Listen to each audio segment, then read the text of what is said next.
One of our favorite sponsors is back with us, Sunset Lake CBD. Yeah. If you're looking for CBD that actually does what CBD is supposed to do, look no further than our friends over at Sunset Lake. Let me break it down. Break it down, Mel. They're sustainably farmed, meaning they avoid pesticides and use sustainable farming practices to preserve the land for future generations. 1. 2, farm to table. They ship the CBD products straight from their door in Vermont directly to your door wherever you're at. Now that's cool. And third party tested. They test everything with a third party to ensure quality, dosage, and safety. You got to go over and check out sunsetlakecbd.com. They have so many products. Break it down for them, Apple. Well, they've got some new stuff going on. Like they always had pre-rolls, but now they got really cool packaging for it. And you can get CBD pre-roll flights of all their flavors. You can get the heavy hitter flight that also throws in some of their Keef blunts.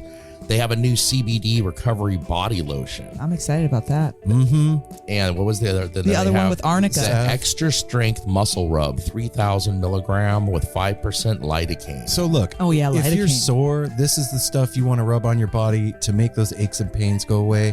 They even have CBD infused coffee, so you can have coffee without the little jitter that you get from caffeine, and you have it in the morning and you start your day off right. Your body feels lubricated. You're going to sleep good. Yeah, and also they have, if you kind of forget to reorder, they've got subscriptions. And they're giving the No Simple Road family 20% off. 20% off. Put with in the promo code NSR20 when you're checking out at sunsetlakecbd.com. You're going to get 20% off your entire order. NSR20. And don't forget those cute little gummy bears. That's right. sunsetlakecbd.com. One of our favorite sponsors is back.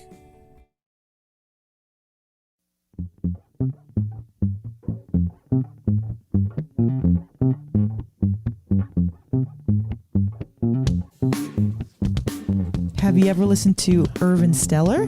Out of a cactus. That you got at Electric Fish Lights? Shit. You're gonna. Yeah. If you order one, then you definitely will. You can go to electricfishlights.com and tell them exactly what you want. You can say, I want a SpongeBob lamp. I want a cactus. I want a rooster. A starfish. Whatever. It's 2021, man. You shouldn't just have lights that are just white and turn on and off. These are color changing. They're magical. Some of them have speakers in them. Go to electricfishlights.com. Tell them that you're part of the No Simple Road family by putting in the promo code NSR, and you're going to get free shipping. And any NSR family members that orders the color changing upgrade is going to get a one-of-a-kind special collaborative No Simple Road Electric Fish Lights print. And you're going to be amazed. This is done with IQ technology, which stands for interlocking quadrilaterals. It's a system of 30 interlocking pieces that can be configured into 15 different shapes, and you put those shapes together and it's basically endless what they can do. All the lights come with a 12-year energy efficient light bulb, a 12-foot cord, and a hardware kit to hang the light. These things can be used outside. They're amazing. So just go check it out at Electric Fish Lights on Instagram or electricfishlights.com to put in your order.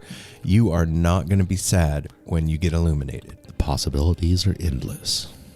This episode of No Simple Road is sponsored by Shop Tour Bus. Go to shoptourbus.com online and you are going to have the top of your head explode when you see the virtual lot's most amazing Grateful Dead inspired merchandise. They got hoodies, t-shirts, they have stickers, they have all kinds of designs that are not on the nose. You will find no steal your faces and no lightning bolts here, my you friends. might find a lightning bolt, cute little lightning bolt. Oh, well, okay. I take in there like a cryptic. And a little skeleton here or there, but not how you would expect it. And it's not boring when it comes to you. It's an exciting event that you can wait for when it comes to you in the mail, because when you open the box up that they send your order in, it's going to have a one-of-a-kind Grateful Dead lyric on the inside of the box. It's going to have all kinds of extras on the inside, and a lucky few, you are going to get a miracle Grateful Dead bootleg cassette tape on the inside of that box.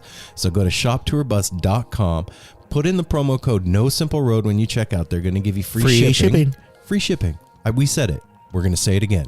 Free shipping. Check that out. Go to shoptourbus.com and hook yourself up with some fresh duds for when you make that return back to the live music scene. Here in the Portland area, there is a pretty dank ass dispensary. It's called Define Premium Cannabis. Yes, it is. They have 2 locations here in the area to serve you, one in Hillsboro and the other in Forest Grove. If you go into the Hillsboro location Monday through Friday and you ask for Apple, he will come out of the back dressed like a samurai warrior. Whoa. And he will take his sword and point to the perfect cannabis product for you. But all joking aside, if you're one of those people that goes into a dispensary and you get overwhelmed, which or it's easy to do. If you're one of those people that just wants to know more about cannabis, the mission of Define is to educate their customers and match them with the correct product. Right, Apple? Yes, it is. There's a lot of new products coming out all the time. It can be very confusing, but come out there. We take our time. Our goal is to educate you and match you up with the perfect thing so you can take care of your body, your head, your mind, your soul, everything. The whole package. And tell them that you listen to No Simple Road. Just go in there when you're making your purchase, say, hey, I'm part of the No Simple Road family. They're going to give you 10% off and a free t-shirt. And that is actually good every time you go in. When you go in, you tell them you listen to the show, you get 10% off your purchase. First time in, you get the t-shirt. Obviously, they're not going to clothe you every single time you go in. That would just be silly. But go to either location, the one in Hillsboro or the one in Forest Grove, and let them know you listen to the show. Get yourself some dank ass nugs or some salve or some gummy, like I was saying, vapables, smokables, totally. dabbable. Oh, the bath salts are amazing. We're big fans of the High Desert Pure Bath we Salts. Yep. So we got you covered, man, over here at No Simple Road, and Define has you covered too. Let them know you listen to the show and take care of yourself. Hey everyone, Chris Pandolfi from the infamous String Dusters here to let you know that my podcast, Inside the Musician's Brain, is back on the airwaves for season 4, which means it's time once again to get deep with influential musicians from all across the musical landscape to really understand and translate the lessons of success, failure, inspiration, and hard work that are behind the music and the artists that we love. My guests this season include Rachel Price from Lake Street Dives, Sam Bush, Chris Wood, Chris Funk from the Decemberists, Lindsay Liu, MC Taylor from His Golden Messenger, and more. Check us out, and thanks for listening.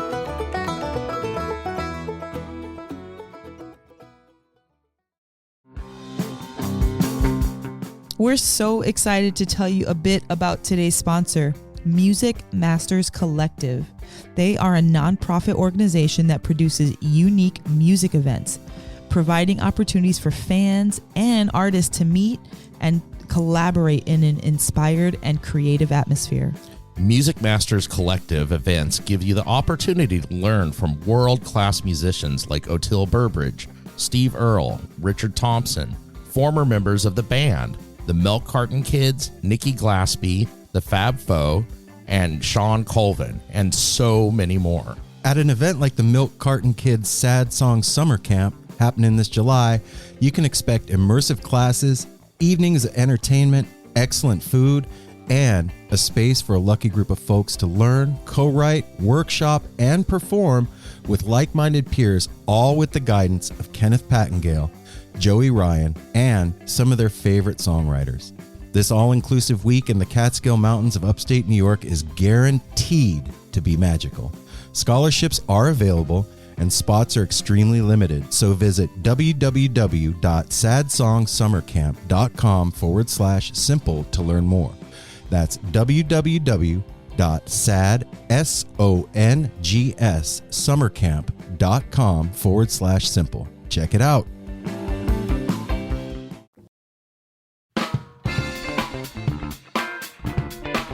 No simple road. No simple road. No simple road. No simple road.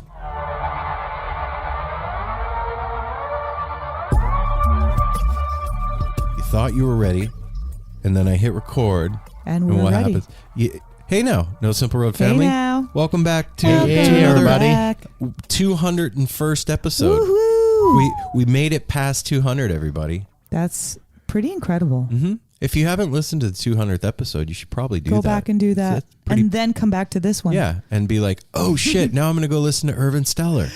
And that's who we have on the show today. We have a fantastic, really heavy, emotional, beautiful conversation with Ervin Stellar. Andrew, thank you for being on the show. You you made our day that day. That day that we sat in here, it felt like you were in the room with us. From the first sentence, we felt the connection, literally. Yeah. And this was one of those like episodes that snuck up on us because we haven't been listening to Ervin Stellar for years. Like no, we haven't. And we had just met him. Yes. And like Mel said, within the first few minutes, it was like he was in the room with us. And when the episode ended, we were all floored. Like the connection it was that a happened therapy session and the content of the conversation. Yeah, it was very, very comfortable, and he was very relaxed and comfortable, which made us that way. Absolutely. And it was a great exchange. And that's what he does with his music. It's comforting and intriguing. Yeah. You know, he is an amazing artist. Consummate storyteller. Yeah, such a great storyteller. He's just a genuine, all-around amazing guy. Yeah, and I felt like when we were done, like if there was a perfect representation of how I envision No Simple Road being, like when we're at our best doing what we do, this is a really good example of that. Like, I loved how immediately he was so open. And I think that's kind of where you're coming from as far as like when we get people in here, having that comfort and building that trust for him to be able to speak so deep about his life and his personal experiences. That was, to me, that's what No Simple Road represents. That, yeah. I mean, but also the connection that happens, that energetic exchange that starts happening, and the way that it just, we weren't trying to have that kind of conversation. It just happened naturally. Yeah. And that's how I feel. That's what I feel like when that happens, that would be like our playing on stage at Red Rocks moment. You know what I mean? Or our Cornell 77. Yeah. Like we did what we do at the best of our ability. And I was very proud of this and conversation. yeah, and in no small part is it because of the guest. I mean, it really does depend on who you have on the other end of the Well, it's like certain episodes, like we really feel like we need to keep in contact afterwards. And like this was one of them where I just felt like I just we made a friend. We made a friend. I wanted to do something special for him. It was an amazing experience talking to him. Yeah, and if you haven't checked out the new EP, Nothing to Prove, it came out on March 26th, and it's really, really awesome. Yeah. So, you know, I mean, you'll hear a song here at the end of the intro and one at the end of the episode, but go listen to the whole thing. It's worthy. These are beautiful little vignette stories that he's put together, and it's, well, I'm not going to ruin the episode for you guys. I'm going to rehash. I'm going to prehash the entire episode right now. So in the beginning, when we first started talking, no, just kidding. Yeah, man. So we're back. Like I said, this is 201. We made it past 200. And I'm super proud of us that we did that. And me too. I have an update for all of you. Me and Apple actually lived through COVID. Yeah, we did. We made it. We're still here. I had it too. Oh, that's true. You didn't have the full Monty. No, I did not have nearly the amount of symptoms you guys had. And for whatever reason, mine was a shorter duration in intensity, but it wiped out my energy for sure. It wiped out our house. Oh, yeah. Well, no, that's not true. Ryder was perfully fine. Ryder has the entire blood. time. Yeah, he's got some and weird Simon blood was type. fine the entire time. And I think Darwin had it too. I'm positive Darwin had it. Yeah, Darwin had an episode. It was so sad, you guys. Everybody. We were glad we didn't have our smell Oh that day. gosh, yeah. That day, Aaron and Apple did not. I never lost my smell, so. You got the full. Oh my gosh! effect. Apple comes out of the kitchen and was like, "Oh, I think Darwin threw up." So we run out, and I'm like, "That is not vomit." And he's like, yeah. And I'm over there trying to smell it. And Can't smell Aaron's it. like, yeah, that is. Yeah, it is. And I'm like, you can't smell it. And so like, Apple's like, I stop call- arguing. It's Yeah. both. I call Who Ryder over. I'm like, cares? Ryder, I need you to come smell. It smells like shit. And he's like reluctantly walking down the hallway. oh. And then sure enough, he confirmed it 3/4 of the way down. Hang on a second. I want to thank everybody that reached out. Yeah, we had a lot of really sweet messages. Yeah, and sent us good vibes and well wishes and checked in on us and Offered to bring us stuff and did bring us stuff. so Yeah. fucking cool, man. I really Yeah. really love you guys. Thank you so much. And if you're wondering what it's like, I'll give you a little breakdown. So the first day that I realized something was up, I felt like I was maybe catching a cold, like that tickle in the back of my throat and like just kind of extra tired for no reason. I'm feeling kind of weird and went to bed early that night. And when I woke up in the morning, I felt like a train had run over me while I was sleeping, and like every joint hurt, total like body aches, super foggy headed. Like I was really having problems like connecting one thought with the next thought, and just really out of it. And it took me like a couple of days to even realize that I couldn't smell anything. Like I was like, oh shit, Apple, I can't smell or taste anything. And for those of you that have had it, you know what I'm talking about. But if you don't, like when you hear people say that, I remember hearing people say that they lost their sense of taste and smell and being like, that's weird. Like, I bet you could still kind of smell and taste stuff. You cannot smell or taste anything at all. Like, No. I had a bag of coffee that I had just opened up, my face directly in it. It smelled like nothing. A Vicks Vapor Rub smelled like nothing. The only tastes that you can taste are, and they're not tastes, they're sensations. It's sweet, sour, salty, and bitter.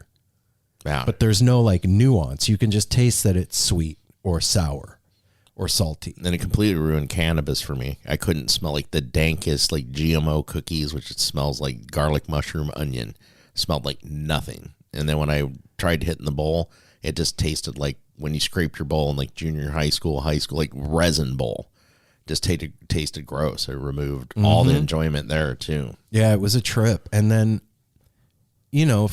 I was telling you guys last week in the intro, like I have a 2-day thing with being sick. Like, okay, 2 days, and then you can get in the shower and Wash it off. get going, man. You're push through it. There was this thing was having none of that. Like, this was a solid 12 days of. Also, it looked like you had a clay mask on and you didn't. What do you mean? You were completely green. Oh, Like yeah, it Apple turned was gray. totally red and you Yeah. were completely green. It was that- the strangest thing to Apple's fair skin. So, if he gets in the sun a little bit, you get red. But this was like it was like a A tomato. different color shade of red. Yeah, And the nice thing that Aaron brought out was that it's because of that phrase, misery loves company. Me and Aaron going through it together was a blessing because we didn't feel as crazy because we had somebody else to compare. We didn't really say anything to each other, but like once in a while, like I came out one day and was like, oh, my kidney. And you're like, fuck, are you kidding me, dude? And you're like, my kidney. And it seemed like I was a step behind Aaron with symptoms because you're like, that started yesterday for me. I didn't say anything to anybody. That's weird. Yeah. And then even like where I pointed to and how it made me, you're like, fucking exactly the same thing. And I think the weirdest part of the whole thing, like I said, was the mental part of it, of like not being connected to myself. It was almost like being out of body in a weird kind of a way, like just left of center and disembodied that feeling of like when you've taken too much cold medicine or you stayed up all night and you weren't partying, you just stayed up. And the concept of time and everything too is completely distorted and weird. But I will say this, like, I've been through a lot of shit in my life. Like I had hepatitis C. I've had my nose operated on. I've had my back. I've had surgery on my back. I've been sick with all kinds of stuff. I was homeless. I have fucking all kinds of crazy shit in my life. And I know what it feels like to be sick, like to catch a cold, to have the flu, I understand that. And that like you can feel in your body the naturalness of dis-ease in your physicality. This did not fucking feel natural in me. It felt like an invasion. Wow. And that was like super hard to wrap my head around because all I could do was rest. There was no like, if you're being invaded, you want to war against the invader. You want to fight back somehow. And the only way to fight back against that was taking supplements and laying the fuck down. And that's hard. That was hard for me, man. I really wanted to fight. And I mean, I guess I did because I'm sitting here and I'm doing okay, you know. But I just wanted to give you all an update on how we're doing. And thank you again for supporting us and being there with us through it, man. It's a really fucking weird time that we're all living in right now. It is super, super tripped out. And, you know, I guess shit happens. What are you going to do? Shit does happen. We're still here and we're continuing on. So how was your week, Mel? My week, I barely remember it. I don't remember. Oh, I ended up going. This was my first week back at work. Yeah, you just went back. Yeah, I after just 14 went back. days. Yeah, so I was quarantined with the guys, and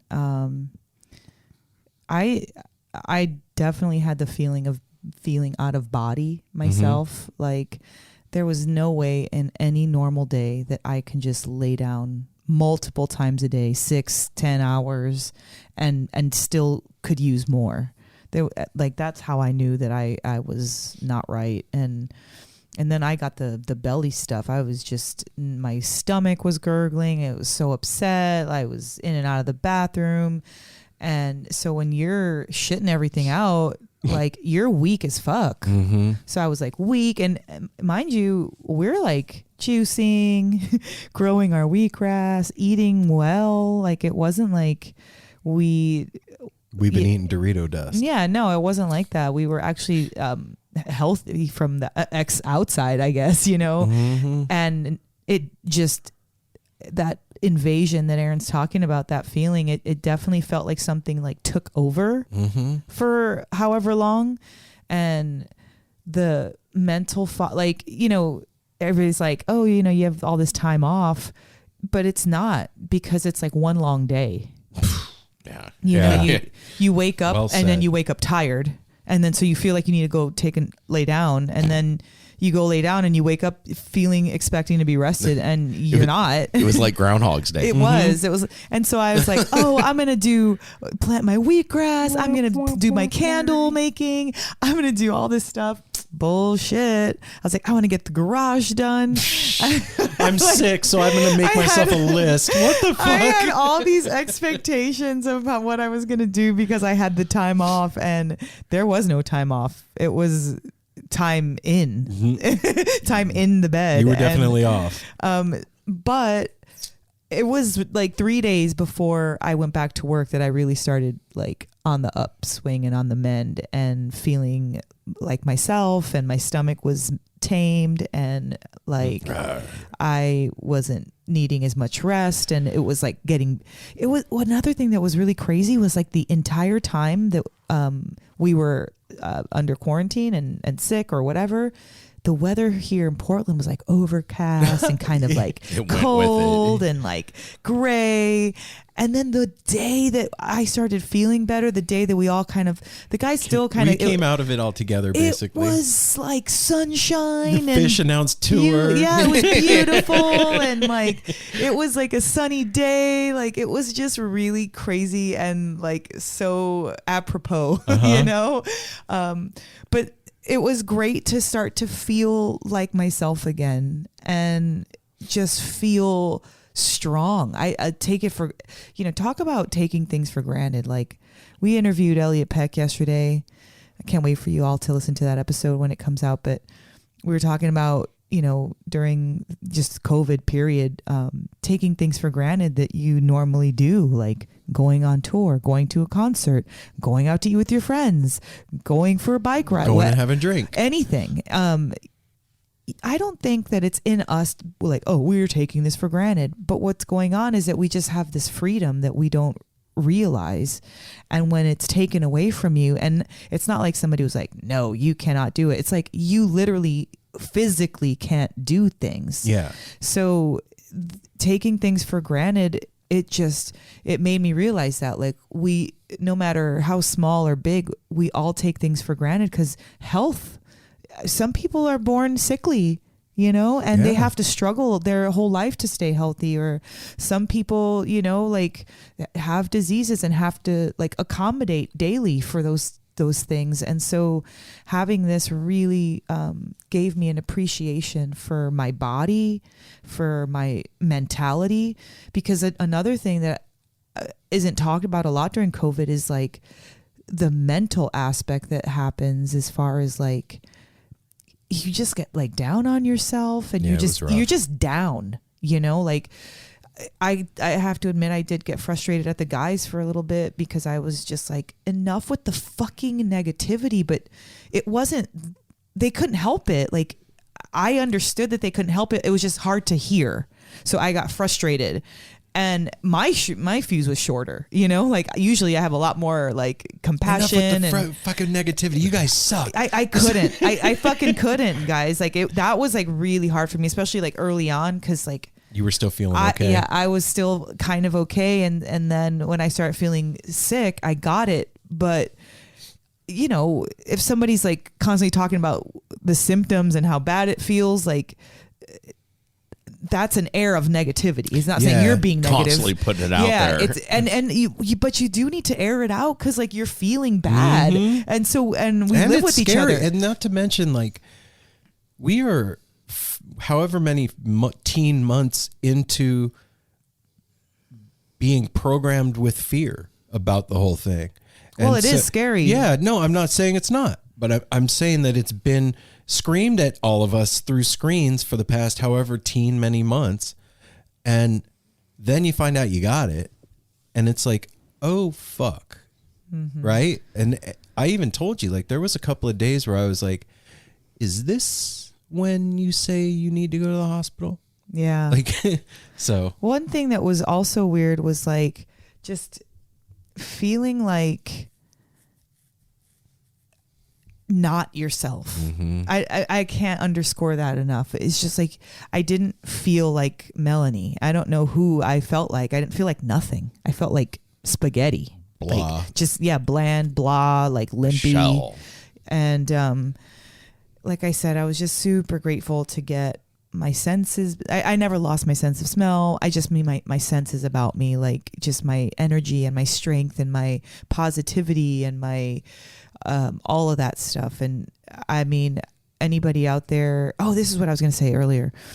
One thing that was weird was like, I understand how COVID, what the people were talking about, like pre-existing conditions, like those people have to be very careful because it really attacked your weak side. Yeah, it found where you were weak and hit it. And so like a flu doesn't do that. A flu, you get like your throat, your ears, you get stuffy. It makes sense, right? This was like, if you have a shitty stomach, if you have a bad heart, if you've got like bad lungs, like that is where it it like goes to.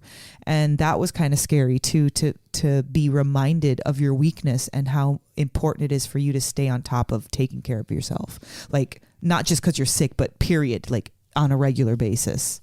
So my week was great coming out of COVID, because that's what it was. Like it was coming out of COVID, going back to work. And I was kind of like interiorly nervous about going back to work because my job's a little bit more physical. And I felt really good, actually. Like I was a little bit tired, I think, day one, but this is what, day 4 now that I've been? Yeah, day 4. And so I feel good. I would say 99.999. I feel like just that one little baby bit. I still am a little bit tired, a little fatigued, easy to lay down, like I said, which is not a usual thing for me. But grateful for my health. That's what I would say that COVID made me, is grateful for health, period, and my health. So 100%. That's what I can say about you, brother. We kind of hit all the COVID stuff. The one thing I'll say is, like, if anybody in the house, well, Ryder is, I'm really good at chilling and like Netflix binging and stuff. That all enjoyment was removed from everything. Couldn't focus on shows. Couldn't do. I had to continue working from home to get stuff done for the dispensary and stuff. But that was really hard to even put in a few hours. Math was tough. Everything was tough. Nothing connected right, and it was like an assault. But the week was good because this week was good because it was getting better each day. Yeah, each day got better, and then, like we said, Mel felt better first, and like she said, the weather changed, which was really nice. And then the icing on the cake was everybody starts announcing shows. Yeah, where we're going. We know we're going to see Fish several times. Yeah, not just once. So I mean, that was a blessing. See and I got a return to work today, which was fantastic. 2 week. I can't remember I can't remember ever missing 2 weeks of work. Apple. Ever. Let me tell you something, dude. I've known you basically my whole life. Yeah. We've had jobs together. We've worked at the same place together. I've seen you, like, I've watched you grow up. Yeah. I remember the guy that would quit a job just 'cause. I remember the guy that, like, would call in because his belly hurt. I remember the guy that would call in 3 times in a week for no reason other than you stayed up late. And it's a fucking trip to see you now. Yeah. Like when this morning you were like, I'm excited to go to work. And you were walking in the house and you closed the door and I just stood there for a second like, whoa. Well, I wanted to go back to work last week, but we weren't allowed. We had to, and you guys were not ready last week. No, definitely not. Maybe you're bored and wanting to do it, but you weren't ready. But my point is, like, seeing that change and like seeing you grow into that, and then like.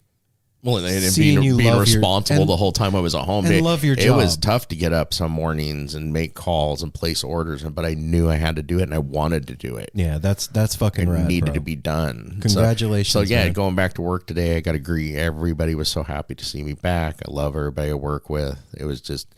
And you know, Apple, this is your career. This is not a job for you. Like this is something that, like. If you could have gone to school for your favorite thing in the whole world and got a degree, and he did. He got a stoner and be working at this, like this is working like just kind of on piggybacking on what Aaron said. Like I haven't known you my whole life, but I known you for a long time, and I remember when you worked with Aaron, and it was like that. Even when you work with your dad, you're like, I don't feel like going in. I'm not going in, Dad, or whatever. Like it was very lackadaisical kind of attitude, but like.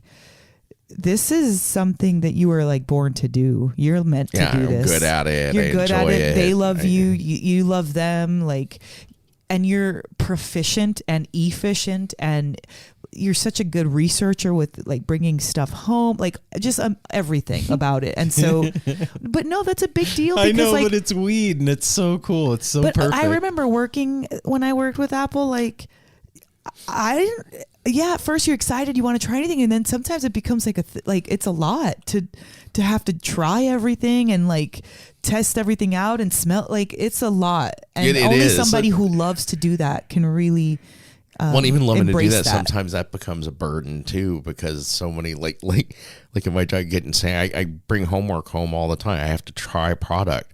Well, to honestly try product, you can try like one product a night. Oh yeah. Otherwise, it's not fair judging something when you've already gotten high. There's so all the time it's like company like, well, we dropped those samples off last week, and it's like, yeah, and I had about 30 samples stacked up before that.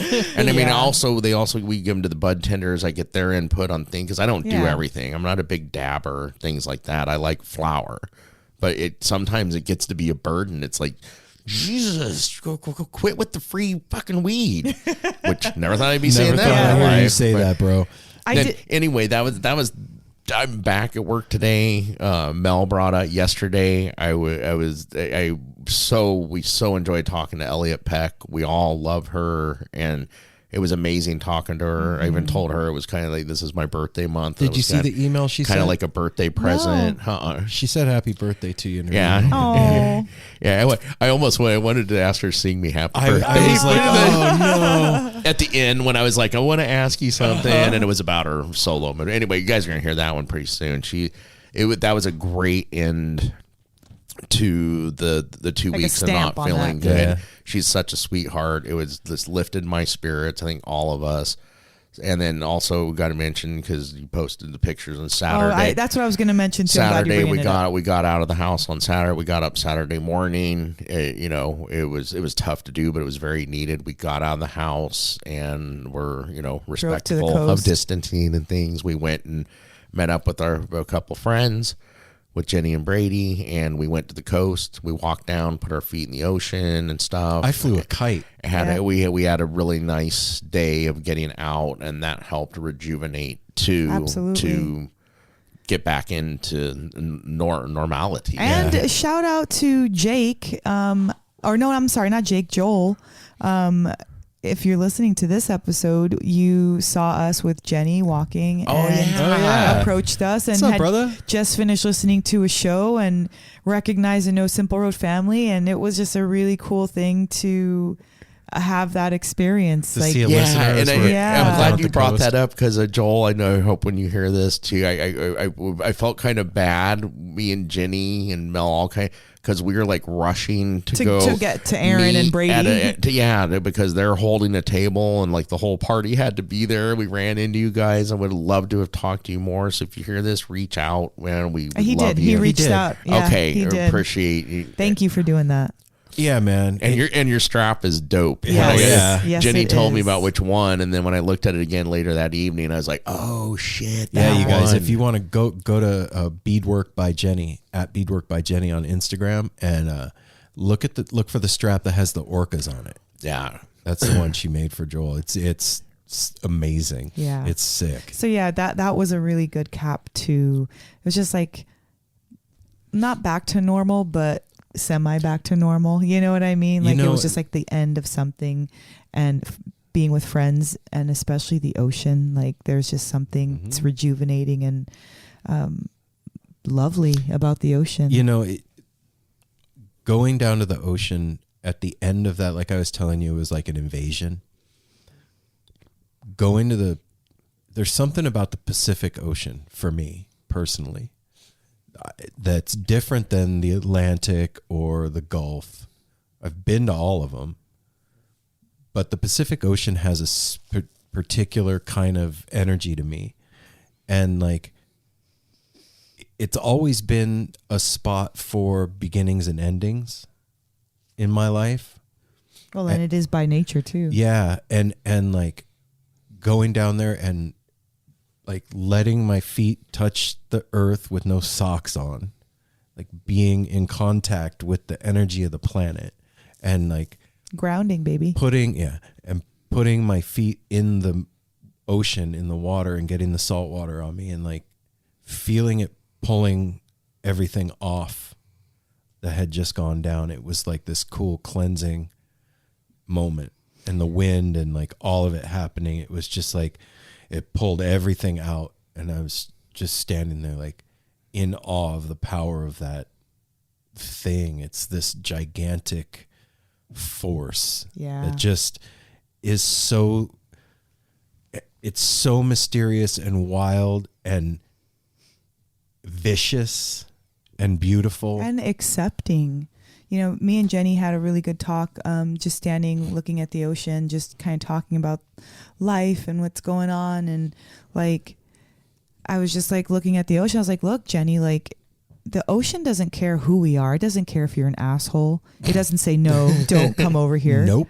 It accepts you as you are every time. It never turns you away. It's like a dog. Well, no, some Well, dogs. that's true. A dog will bite you. But Well, the ocean can bite you. I was going to say, but the ocean, if you don't have respect, it will bring you under. And so it's like this amazing, magical thing that allows you to be who you don't have to change who you are to go to the ocean, but you will show respect. And if you don't, you will suffer the consequences. Commands respect. So it's this wonderful like interplay of life. It's like, you know, especially in a time right now where people are not accepting each other. Think about the ocean, everybody. Just think about that. Think about being like the ocean. Bruce Lee said, be like the water, right? And just the water is a cleansing, you know, tool, and it washes and transforms things. You know, you add a little bit of salt and water, it makes a paste, you know? And so just think about that. Like when you're getting ready to go off on somebody, or somebody's thinking differently than you, or you're pissed at somebody, think about the ocean. Like it is just accepting no matter what. And I'm not saying go get stepped on. I'm just saying like there's other ways to think about, there's other ways to think, you know? And it just, it really put things into perspective for me. Like you were saying, you felt that things taking away. I just felt like it was talking to me. I felt like it was teaching me something. And also the other night, Aaron and I took sacrament, and I'm still processing what it has shown me and what it incorporated into my life. And, you know, I'm at a loss for words. I think I just wanted to bring it up because it made me feel so different. Well, that particular sacrament is very much like a dream, in that it's when you're in it for the 15 minutes or whatever, then you're completely comprehending what's going on. And then as time goes by afterwards, it gets a little more ethereal and like luminous as time goes by. You know what I mean? It's a little harder to grab onto what actually happened. I told Mel, like, I was having trouble with my breathing, and which is one thing that you didn't never mention the whole time that you were. Well, I was scared. Yeah. So I didn't say shit. But I need to know what's going on. Anyway. And we were trying not to be negative anymore. Yeah. No, because there was more negative things after that. There was way more negative things after that. We were even holding things back from each other a little until we mentioned it and be like, oh. Yeah. Anyway. Me too. But after we did that, I told you, I was like, really felt like it went to work right in the middle of my chest. And I was like, the little doctors got in there and started fixing something. And you were like, really? Whatever. The next morning I woke up and it all came out. Like, physically all came out. And I was like, what the fuck? Yeah, it was just a really powerful, transformative evening. And I went to sleep like a new person. It was, yeah. I went to sleep like a new person, whatever that hazy Melanie that was in that stupor of COVID, and then went to sleep and woke up. Like it was amazing. That's strong medicine. That's very no joke. Strong medicine. That very much is a sacrament, and that's all I can say about that. It's like, you know, no concert needed, no music needed, no anything needed. It was just a really powerful time with yourself and the gods. Yeah. What did I say to you that night? Like, the first thing you said was wheatgrass is amazing. The first thing that came out of your mouth. was wheatgrass is amazing. And you know what? We could make this another 50 minutes just talking about the benefits of wheatgrass. But I will say this, that wheatgrass has changed my life for the better. Funny. And in incremental and small and also large ways, like tiny little things. It's given me discipline. It's given me stick-to-itiveness. Did you water them today? Yes, I sure did. Cool. First thing in the morning. All right. You know, something about me that I'll share that I don't usually share, but you know, I'm a really good caretaker of a lot of things, but then sometimes I'm like, I just lose steam, and it's like, fuck it. And I don't feel like watering the plant. The plant dies. What? You know? Who did that? And I do that to myself too. I'll be like really good about taking care of myself or doing whatever. And then I'm just like, fuck it. I won't do it. And I mean, maybe everybody gets those ways, I'm sure, but, Oh yeah. This wheatgrass has, and also the floral, Dr. Bach's floral essence of oak. You guys, if you want to know about it, contact No Simple Road. I'll tell you about it. But those two things I feel have really given me stamina, endurance, discipline, and meaning to those things, like a reason for those things. You know, sometimes we're like, oh, you need to be more disciplined, but like for what? Do you know what I'm saying? Like, yes, of course it's good to have discipline, but for what purpose? To what end? These things, wheatgrass and this floral essence of oak, really have given me a purpose of why consistency, stick-to-itiveness, responsibility is important, like on an inside level, not just like, you know, oh, it's a good idea to be responsible. So fucking what?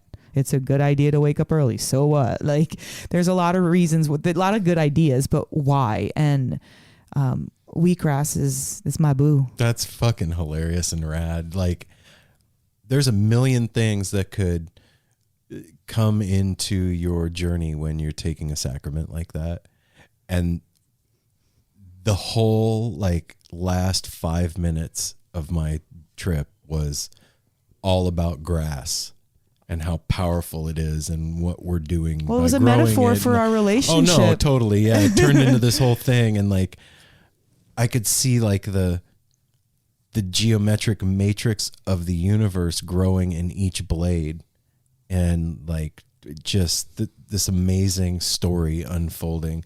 And it's just funny to me that like whatever intelligence that is that unfolds that stuff into your consciousness when you're there, that it chose the fucking wheatgrass to use. As I was like, I recall another time when we experienced that sacrament, it also showed you about health. And so for you, that particular sacrament is about bettering your body. Yeah, that was something that I wanted to say before we could actually get to the interview. Like, going through the gauntlet of having COVID really underscored something for me. And it's something that like we've actually been talking about on the show for a few months now. I think like the Gordon White episode was really like the pinnacle of us discussing it out in the open. But like, there's something going on, man. And if you're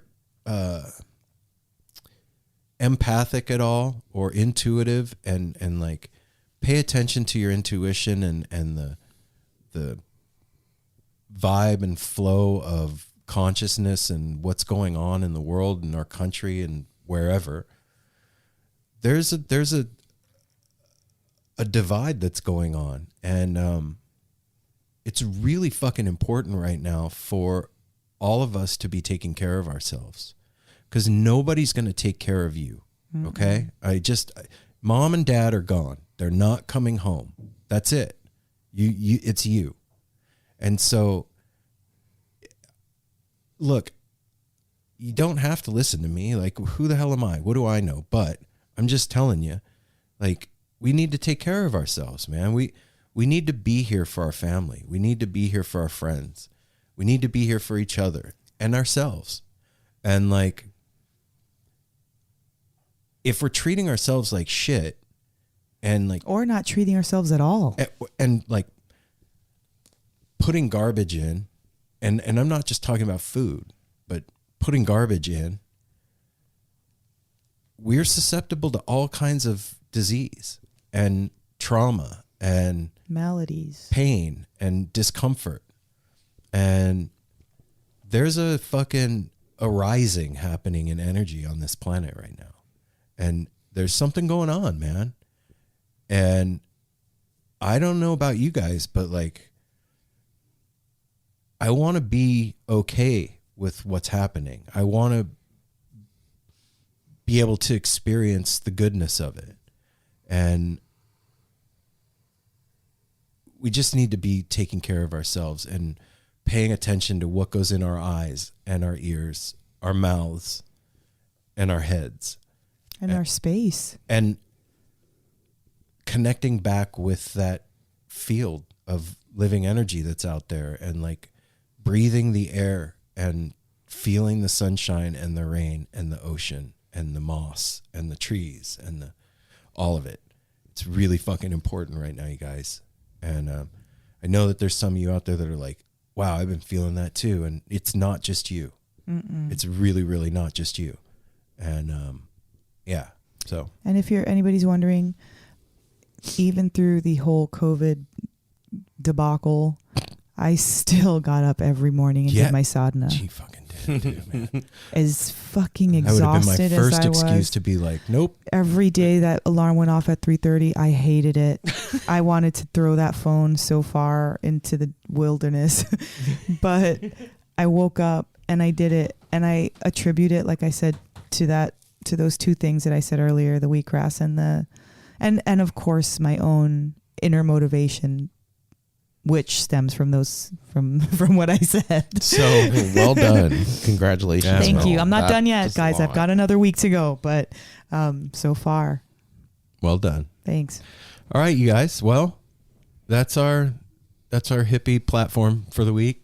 Yeah, I hope you guys enjoyed it. COVID I mean, update. look, if you guys listen to the show, I mean, this is kind of what you're getting. You're getting our life, and we're just sharing it openly. And this is why this interview with Andrew, stage name Ervin Stellar. That's why if you guys heard us say both names, that you're not being confused. That can be kind of confusing. Yeah, but Andrew, this was specifically perfect time, because the content of this conversation can just kind of go right into what we were talking about. Yeah. Not necessarily the COVID stuff, but like the energy. yeah, And yeah. Wheatgrass, all powerful God of the universe. Yeah. So let's do the business and All right. get them to Visit Andrew. us on nosimpleroad.com, and if you want to be on social media, follow us at nosimpleroad. And send a 5-star review on Apple Podcasts or on Apple. Yeah, no We new didn't ones get a this new one. week. That's But fine. yeah. Hey. Yeah, it's totally cool. But you know what we did get? What? A $10 patron. We want to thank Julia R. Julia Julia R. R. Julia. Thank you so much. You rock. That's what Julia R means. Julia Rock. Yeah. Julia rocks. No, for real, Julia. Like, you didn't have to do that. You did No. not have to sign up to be a patron Not for at all. $10. And you know what? You did. We love you and we thank you. And We speak your name. this episode is dedicated to you, Julia. Oh, Julia, thanks for sponsoring this. When you listen to Ervin Stellar, you're going to be happy and even more proud that you became a patron for this episode. Yeah, and if you want to be like Julia and rock, go to patreon.com/NoSimpleRoad and sign up. You don't have to do $10. You No, can. you can rock a little or you can rock a lot. Yeah. You can rock however Rock much you want medium. to You can rock. rock a little meatball. Yeah. You can rock $1, $1.99, $1.04, $1.07. 2005. Yeah, whatever. $1.38. Anyway, you can do that at patreon.com/NoSimpleRoad.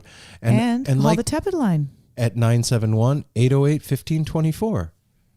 That's 971-808-1524. And we have 978. Oh, no, 971. 808-1524. Yeah. Yeah. And we have a new All right, phone call. all right. Hang on one second.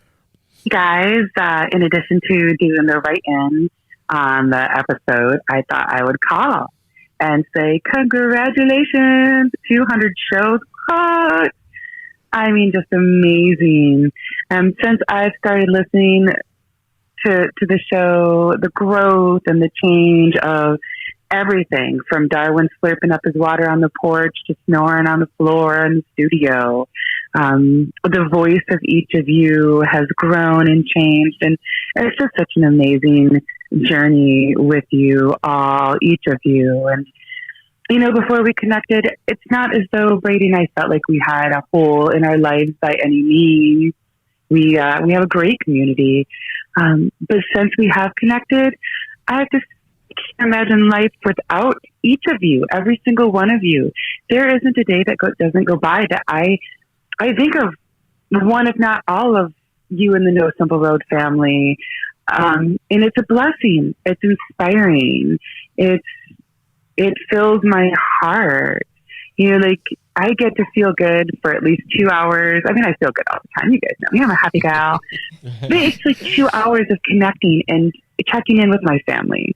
And yes, we text and we call and we connect, but I get to hear it. I get to share it. Like, I feel like I'm in the studio with you guys, for a couple hours every week. And it's just the way it has filled my cup it's immeasurable. And you mentioned, through the medium of the media that you present to the world, each of you in your own way influence and inspire so many people, countless people, and make a difference with your good, beautiful, open heart and your strength, and each of you in your own individual way.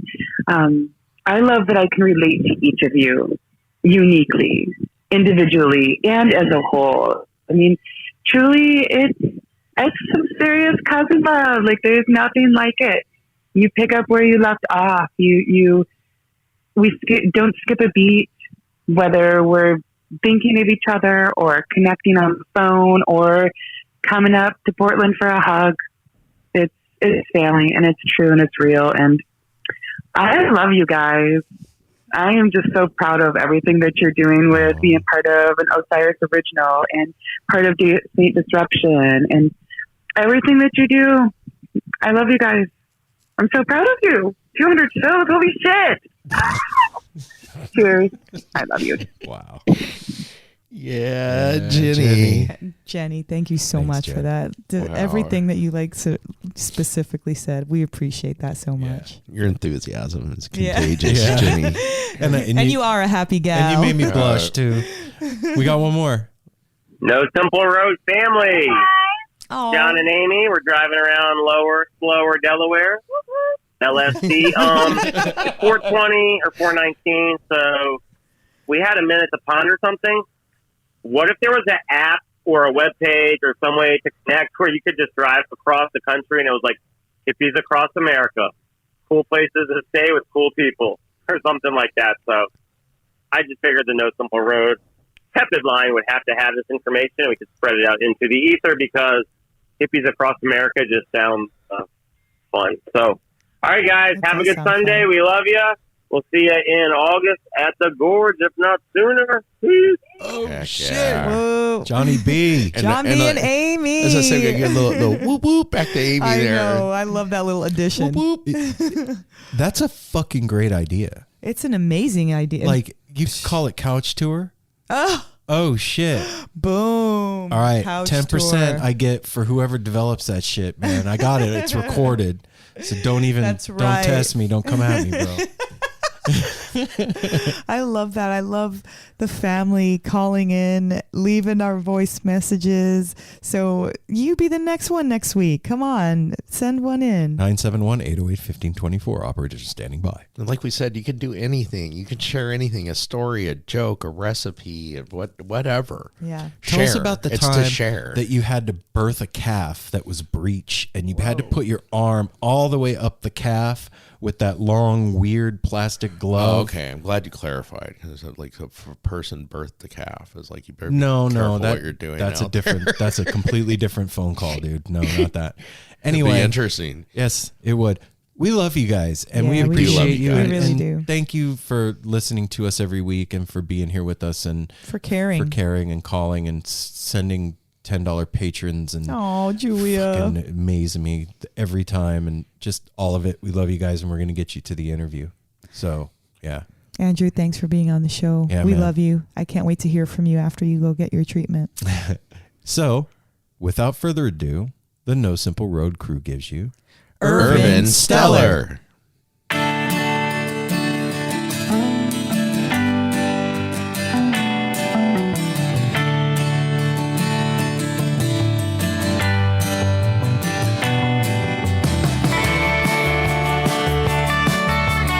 I live in New York City with a gold nugget in my pocket, never to return to my old hobo ways. Good times at last, gonna love them and then lock it deep away for your Saturdays. Nothing to prove and nothing to lose. And what better way to depart? And nothing to see here. Move right along on down the road to a start. Don't matter what I say, it's all in my elocution. At the end of the day, it's how you feel, not what you think. In time and space, we're fooled by an illusion. A familiar place, never been here at all. Nothing to prove and nothing to lose. What better way to depart? And nothing to see here. Move right along on down the road to a start.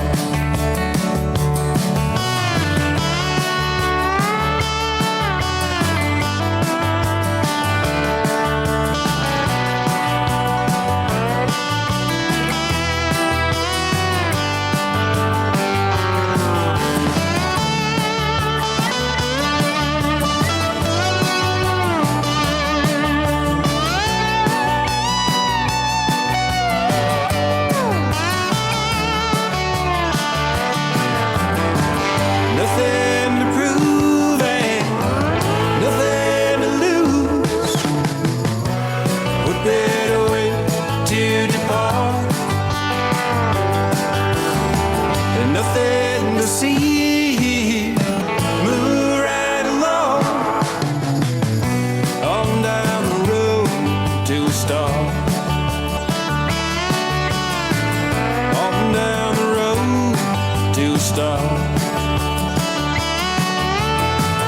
On down the road to start.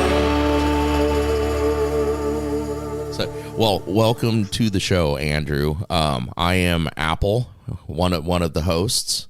And I'm Aaron. How's it going, man? And I'm Mel. Nice to have you. And then I was Nice just, to be here. and if you want to enter, we know who you are and have been listening and digging to the older stuff and especially the new one that just was birthed yesterday. So if you want to introduce yourself to our listeners and tell them who you are and what you're doing, man. Sure. So the stage persona name is Ervin Stellar. That's with an E. A lot of people throw an I into that. I think Google will correct you either way. But birth name is Andrew Jordan. There's a shitload of Andrew Jordans out there, so I figured I need to come up with something a little more unique. Yeah. That was where Ervin came from. A new EP came out yesterday, and I'm ready for your questions. Oh, man. Feel free to dig in. Yeah. Thanks for filling everybody in. What quite a journey. Andrew, man, you said something that I got to go back to. You said the fatigue is real. And it's very poignant that you said that. Mel and I,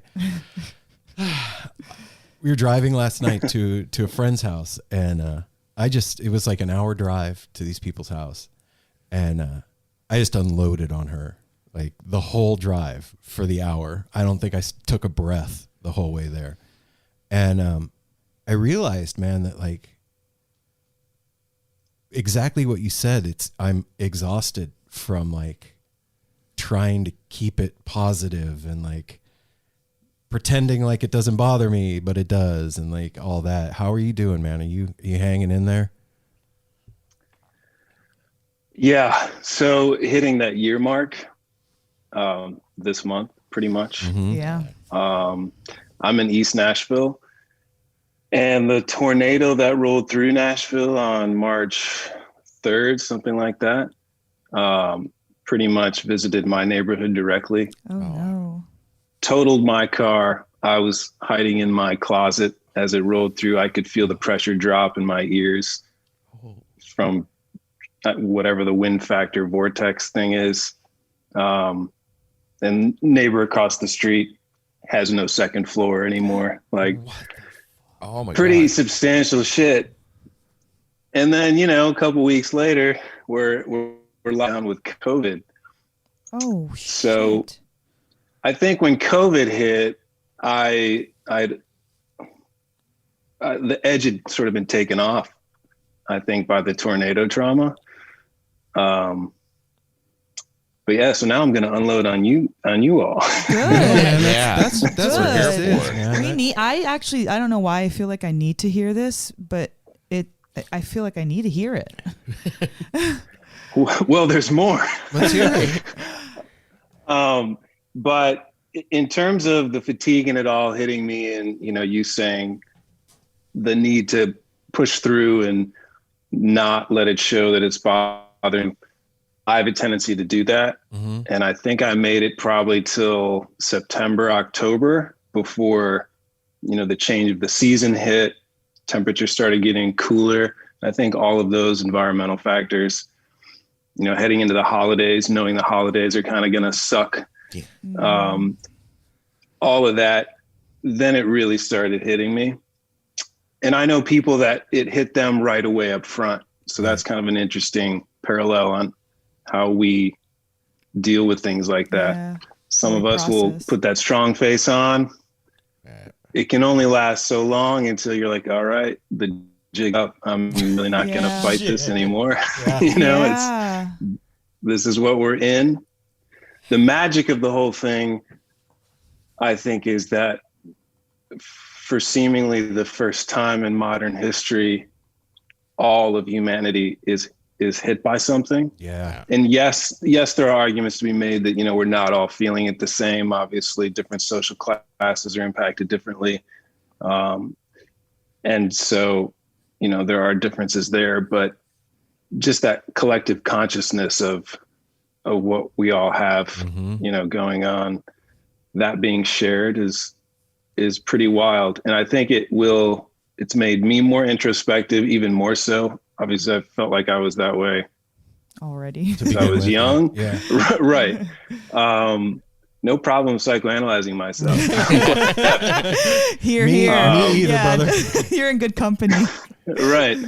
But this, I feel like maybe even people that aren't inclined to do that, once the distractions have fallen away, what else do you have, right? You're going to look at your relationships closer. You're going to look at your friendships closer. Why am I friends with these people? Is it just, Yes. a surface level thing? Is it deeper? In your relationship to yourself?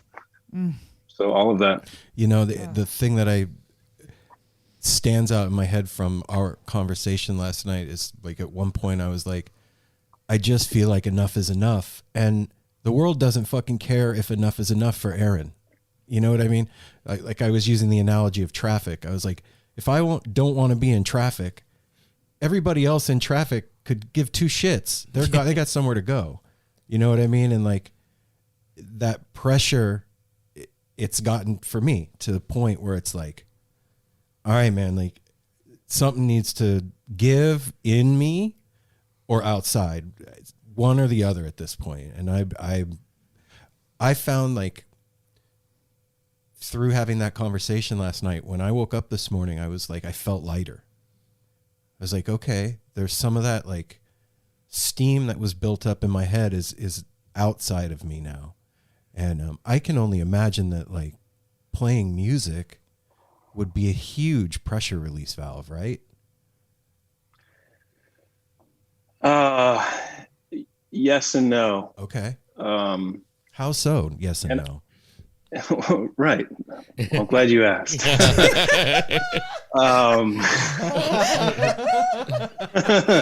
Great segue. I'm almost bored with myself. Okay. Shit, brother. Fuck, man. You said it perfect. I'm bored. There's only so far you can go with you. And I'm kind of feeling maxed on that. It's been very cathartic to be able to put out new music. Mm-hmm. And it's an EP that I just put out, not a full-length album. Part of that is just because I didn't want to listen to myself or work on any of my creative efforts anymore. I just wanted, and a lot of the songs kind of came out of 2020 and that whole vibe. So I'm like, just get this shit out of here. Like, let it fall on the ears of other people, because I've run my course with it and I just need to separate. So that's kind of where the release valve comes in. Right. It's being able to put something out in that way. But I've got more songs in the pipeline. I'm not forcing it. I'm not saying, okay, now I'm going to sit down and write songs for 30 minutes, because that's what a good, diligent songwriter does, right? That's right. I don't, it's a craft. Got to work on it. I just kind of don't care. And I'm releasing myself from that pressure. That's beautiful to have grace with yourself like that, man. That comes with age, and that's a skill that a lot of us don't have, is being graceful with ourselves. I know that I am very clumsy in my head a lot of the time with me, and I really relate to what you just said about being bored with yourself. And like, I can't think these thoughts another time. Like, I'm sick of hearing myself complain to myself. And there's like I don't know if it's like this for you, but like there's like a track in my head that plays, and it's this loop of bullshit. And that tape is fucking worn out. Like, if it was a cassette, the magnet would be gone on that thing at this point. Like, done hearing it.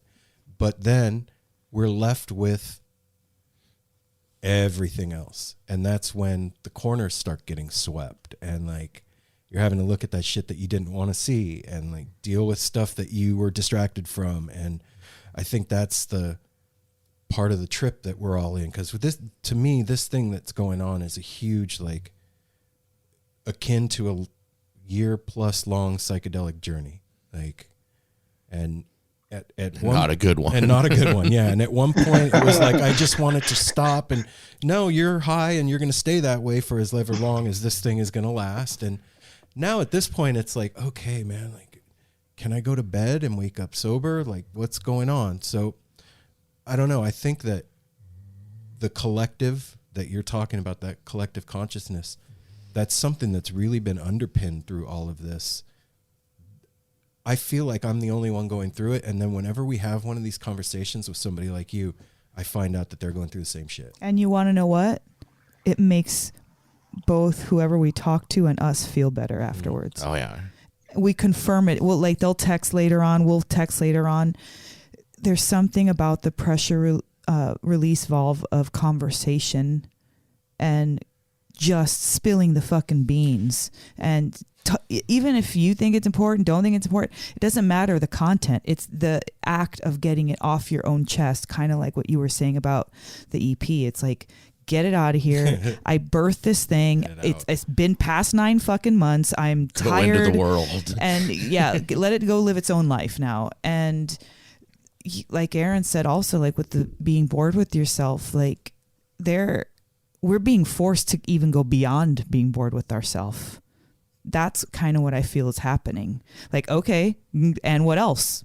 Like we're still not to the lowest common denominator. We're still not there yet, because otherwise this ride would be over, and it's not. It almost feels like it's just beginning. Well, Phil, as I had somebody say to me recently, it feels like in Forrest Gump, Lieutenant Dan, when he's strapped to the thing and they're in the sea and he's like, "Is that all you got?" And it's like, I don't want any more, but that's how it feels. It's like, oh my gosh, when is this going to be over? I'm getting whipped here. Mm-hmm. Right. I could have been strapped to the mast of that fishing boat probably, back in July or something. Right. Yeah. But, yeah. But by now it's, I'm ready to come down. And, a forum like this, probably the responses you're getting from people about feeling better, when you know that everyone is in the same boat, right? Like if your friend's parents just died, you're not going to go to them and be like, my parents just died. You're not going to lay...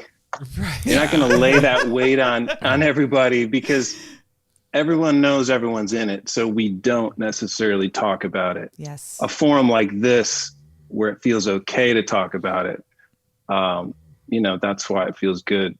Yeah. It's weird too, man. Like, just for what it's worth, I had no agenda in doing this interview with you today. Like, I didn't write down a list of questions. And this seems to be happening more often than not now. And like, it's really weird. Like there's no formula here, you know what I mean? But there seems to be like something happening under the surface that I can't quite put my finger on, that in that collective consciousness that, I don't know. I think about us as like nodes in this wider network, right? Like you're an individual node in that thing. And these nodes need to be connected in order for the computer to work or the engine to run or whatever the thing is. And for some reason, it's reaching out to itself and connecting these disparate points and putting them together so that there can be something happen. Do you catch what I'm saying? I do. It reminds me of that film Fantastic Fungi. Did you guys see that? Yes, it was so beautiful. That was great. All of those underground connections that you don't see, the neural network of the fungi. Obviously, we are the fungi. And we need those connections for the circuit to work. And it's definitely a little broken right now because we all are. And we're off the ride. So then once we get off the ride, there's going to be all this processing, right? Because we haven't done that yet. Yeah. So that idea of getting back to normal. What's that? I said, how can you process something you're currently going through? Exactly. So, getting back to normal, I don't know what that necessarily means. I don't even have aspirations to it because we're all just different now. Yes. Like I think differently. I feel differently when I interact with people. If I go to the grocery store, I feel differently. And I love the grocery store. I still do, but I feel differently in it. So we're going to come out of this a different beast. But for good or ill too. Like there's no both. Yeah. We have to be all of it. We've seen our worst selves right through this whole thing. I think I've seen my worst behaviors through this. And not then me, I've been rad the whole time.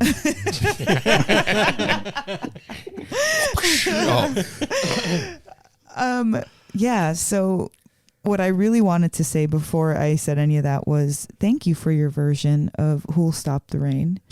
Like that tempo, those lyrics, the music, each nuance of what you created in that song was like, it was like a massage on the back and a cuddle and a reassurance from like a mom on your head. Like it's going to be okay. We're in the fire, but we're like, you're in my arm kind of a thing. And thank you, because it just made me feel better to listen to it. What is a city without its music? The legacy of the New York Philharmonic is incredible. Nearly 2 centuries of history. That's a lot of music and a lot of stories. I was sitting on stage for the very first time thinking, I can't quite believe this is happening. Join me, Jamie Bernstein, as we explore the history of the New York Philharmonic. It's the NY Phil story made in New York, a podcast about a city, its people, and their orchestra. Listen wherever you get podcasts. That's all I needed to say. Well, I'll add on that because that's what I was going to say is just thank you. You're helping us like that. We were listening to it, yesterday and this morning. That's what you're doing, putting this album out, is what is helping us as listeners feel some normalcy and see some light at the end of the tunnel. I mean, the album is beautiful. It just, there's the 2 covers, but then your original stuff, man, you just have a way with words and storytelling that just, it makes things feel all right. Even if it's for a moment, because then you turn it off and you got to go to the grocery store and feel awkward again and stuff. But then you can go back and put it on again and feel those little moments of love. Comfort. Yeah. Well, damn, you guys are making me feel good hearing that. Good. I'm glad we can get back. No, you really are. I'm taking that in, because I feel the same way with that song and that the energy around that and the session. We cut that in late February of last year, so it was really right before the shit hit the fan for me. Okay. Which was strange. I'm in East Nashville, and my house I have the setting sun kind of shining in each evening and afternoon. And I was jamming on that one day, that song, and it just felt really, I don't know, I just felt very connected to it. And so shortly after, I talked to my friends in the rhythm section, and we had some rehearsals, and then we went to the studio to cut it. But yeah, it's weird that was all done before everything fell apart, and yet the energy of that song speaks to what happened. Yes. And the fallout. Yeah. And how you feel about it. And the way that the original is so up tempo, but even the lyrics are still, they're heavy. Yeah. But yet it's kind of this fun rocker. And I was like, well, this could belong in a different sonic space and kind of really deliver the message still, however many years later. So you brought it to a heart space. Yeah. So maybe before, where, like you said, the tempo was just like upbeat and rocking and jamming, but like what you did was expose the truth of the lyrics. That's what I said this morning, is that it being slowed down like that made me pay attention to what was being said more than I ever had paid it. I've heard that song a million times, but as I was sitting listening to it this morning, I was like, oh, I listened to the song, but I never really heard it. I had the same awakening. I had to kind of go back to the lyrics to refamiliarize myself with it. And that's when I kind of said, yeah, this is all still so relevant. And, we were in the election year, so there's all of that shit. And it still speaks. Yeah. And it's still raining. We had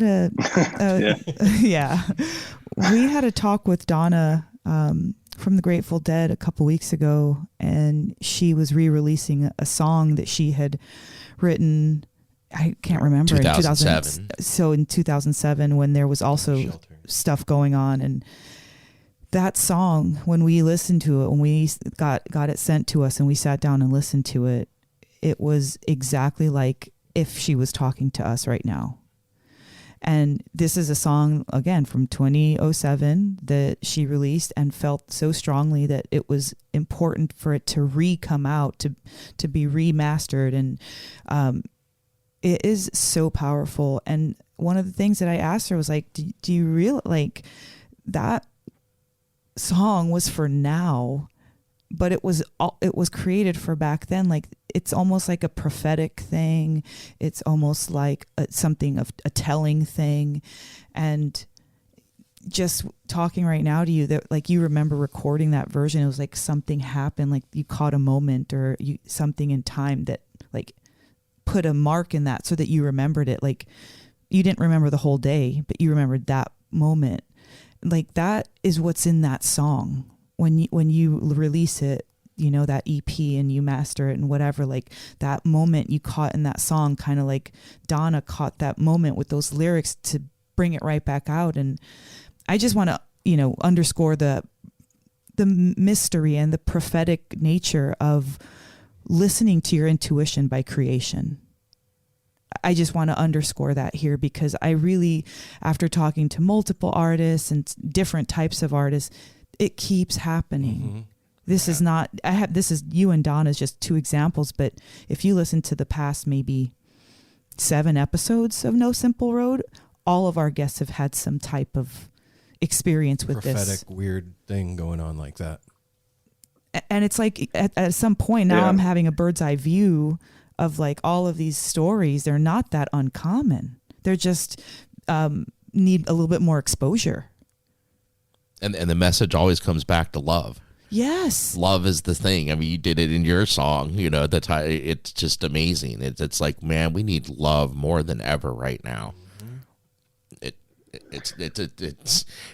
almost brings tears, like talking about it. It's just like, gosh, we need love. We need to get back to what's important. And that's what you're doing does, man.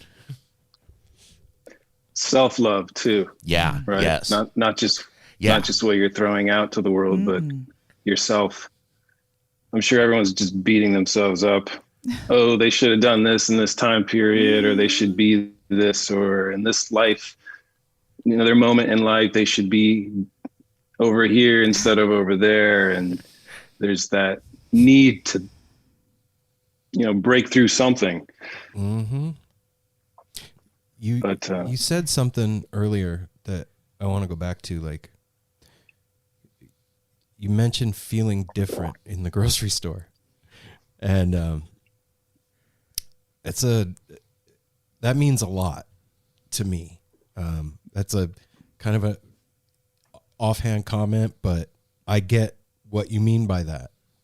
And you know, for me, when all this started, I work a day job, and I would go to an office every day, and so when this started, I no longer left the house. And one of the challenges for me has been coming to grips with not leaving for long periods of time. Like I was telling her yesterday, like there's 8 places that I go every day. I go to the kitchen, I go to the bathroom, I go to the bed, I go to the studio, I go to the computer, and that's it. And then maybe the treadmill in the basement. And that's my day. And then I go to sleep and I start over again. And then I think to myself, like, I should really leave the house. I need to get out. And I'll go out to the grocery store or the park or wherever. And things are so fucking strange and upside down and uncomfortable. And the vibration is so tense and strange that I just want to go home. And so that has created this pressure that we were talking about at the beginning. And is that kind of what you mean by that? It's exactly what I mean. You know, the grocery store is the most common thing in the world, right? Right. It's the most simplistic experience. Everybody does it, whether you're a college student or you're a grandparent. You know, you go and you pick up your food and you leave.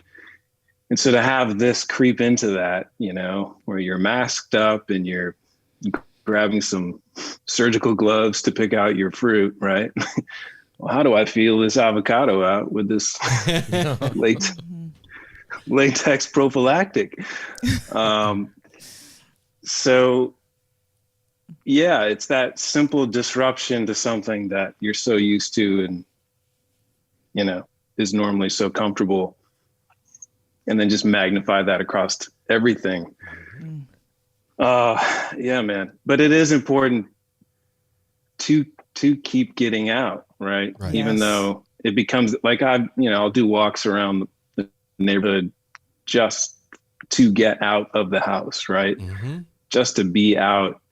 And I think it does help.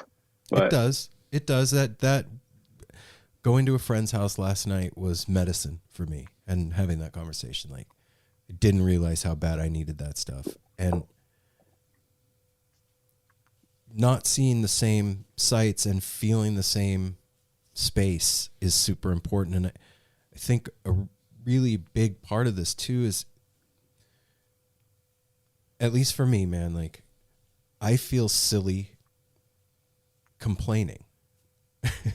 Like, we talked to somebody, Andrew from Leon the Third, and his dad always told him it's not cool to complain with your mouth full. And so, like, after a while, it's like, man, I'm annoying myself by not feeling okay and bumming these guys out, so I'm not going to say anything and just try and, like, put on a brave face and move forward.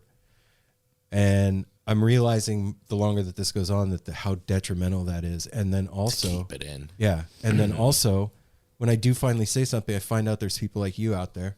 They're like, me too, man.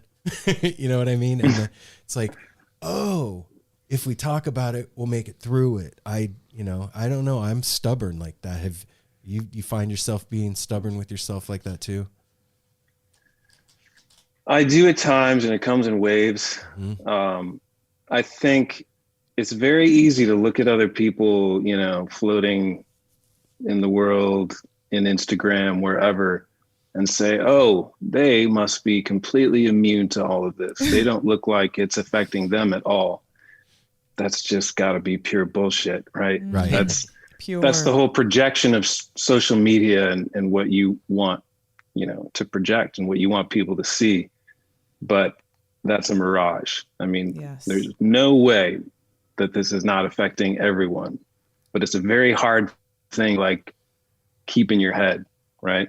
Because there are so many people that they just look like they're doing okay and they're unscathed in this, but that's just impossible.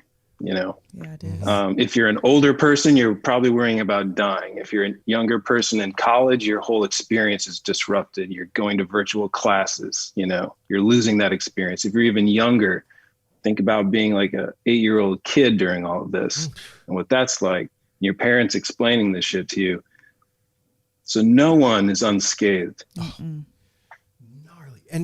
And then, like, this is not connected to that, but it is, like, for you as an artist, you just put out an album in the midst of all of this, right? And that thing, I would imagine, at least from what I've seen talking to you guys, is like a celebratory thing. Like, you did all this work and you made it happen and you put this thing out. And it's like, fuck yeah. And then you can go on tour and you can celebrate it and sing it to people and get response and all the stuff. And it's great. And now it's not like that. And for you, your experience has changed, and then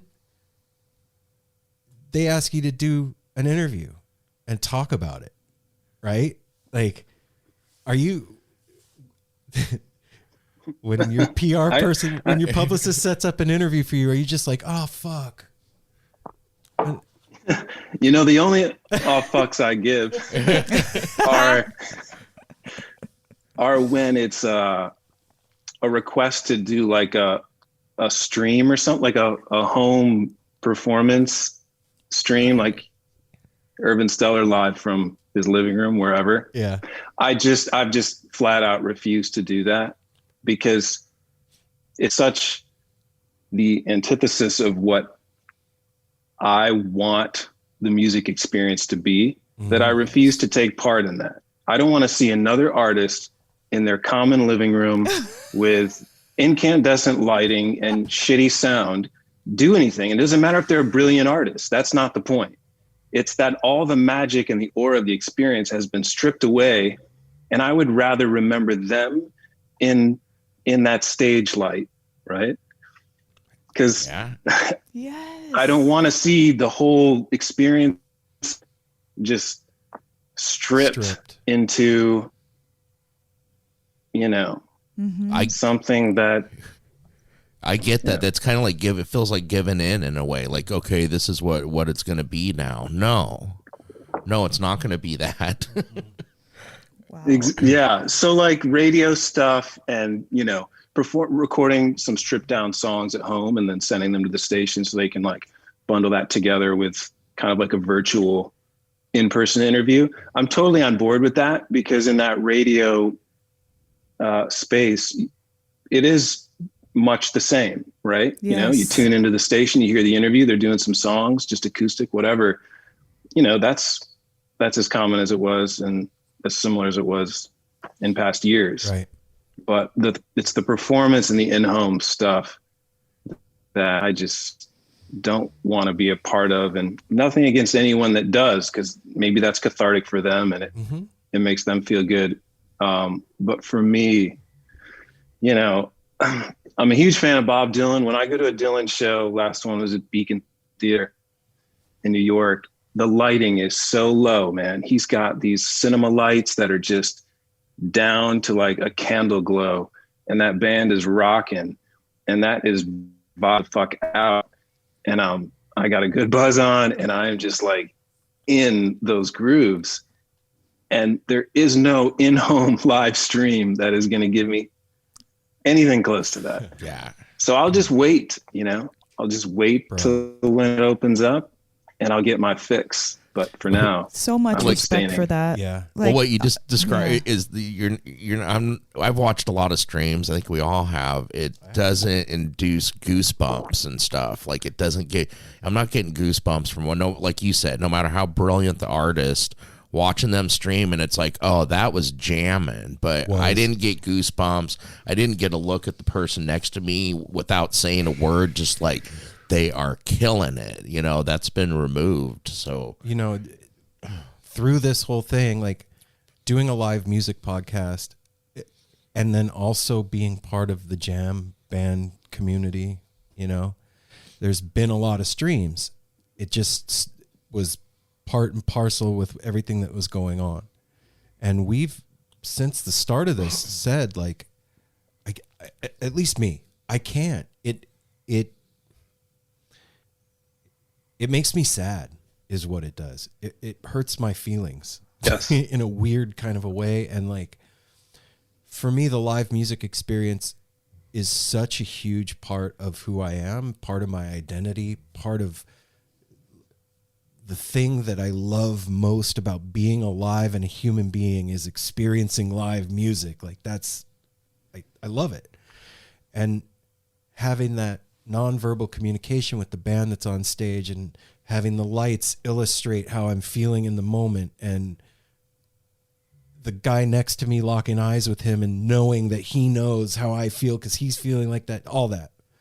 And then throwing that into a computer and expecting folks to feel that through a screen, it doesn't work. And on the flip side, I understand why. Like you said, I'm not faulting anybody for doing it. I think I would probably be doing it if I was a musician right now, just to play. But for myself, like I said, it hurts my feelings a little bit. And like, it's really hard. We've had some like small gatherings here, a couple, and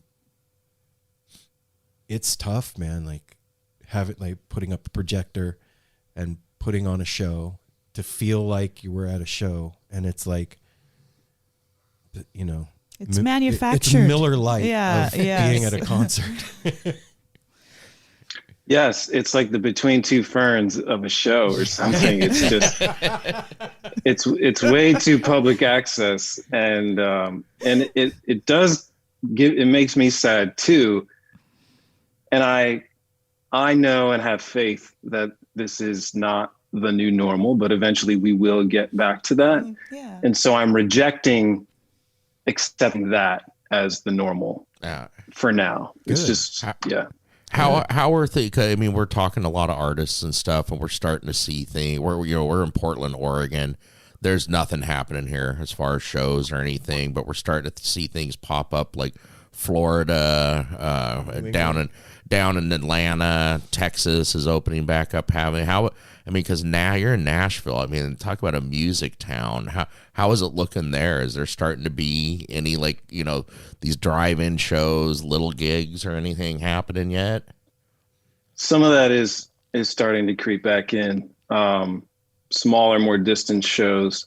Although I'm also seeing a lot of ads pop up for live streams, but from a large venue. Sorry about that. Please silence all phones. Yeah. He didn't get the memo. My fault. The Bluetooth was on.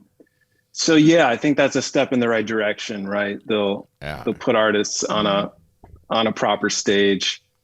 Again, it's a little trippy because there is no audience there. So that's another strange thing. Yes. I can't imagine doing that and playing to like a camera pointed at me, and I think I would just feel a little hollow. Is that point you're an actor? What's that? I said at that point you're an actor. Because you're trying to extra emote so that you can, almost pass the feeling on, and it's almost like you're performing instead of playing. I've seen it done right. I have seen it done right too. Billy Strings did it and was amazing. And Trey the beacon shows Trey, were... It definitely can and does happen, but just like we were all saying, just to piggyback on it, there's something we're underestimating the power of energy in the room, like people next to each other that are excited about the same thing. That creates a certain type of energy that, when mixed with music that we all love, explodes into an amazing night that we talk about for years on end. Maybe technology will get there. I don't know. It's not there yet. And kind of like what we were all saying, it's sad, but I think it needs to keep happening because that's how we're going to refine it. It's true. Like, we had La Special on, and they did a kick-ass job with redoing Frizzle Fry. It was amazing. What they did, what the energy that they brought through the screen was phenomenal. And if we don't have the people that are there to try like that, and I do believe that people shouldn't, because it just, like, come on, just wait. Wait for the... Yeah, but they gotta eat. Yes, but exactly. Yeah. I mean, it's not a perfect thing. That's what this is. It's not a perfect thing. It's a bunch of stops and starts. It's a bunch of tries and hopes and wishes. But if we don't do anything, then that's when we get stuck in the mire, It's like that swamp. It's that in between. Yeah. That is true. You guys had brought up earlier, the general feelings you have when you're about to release something, and the anticipation, the excitement when that drops. I definitely had lower expectations with this, and it did become more of just an emotional release for me rather than I'm putting out this record. Probably in the fall of last year is kind of when I decided I was going to ramp this up, and I was like, okay, I'm going to do what I can to push this out the best way I can, as my own effort to kind of not be stuck in the mud and not be totally weighed down.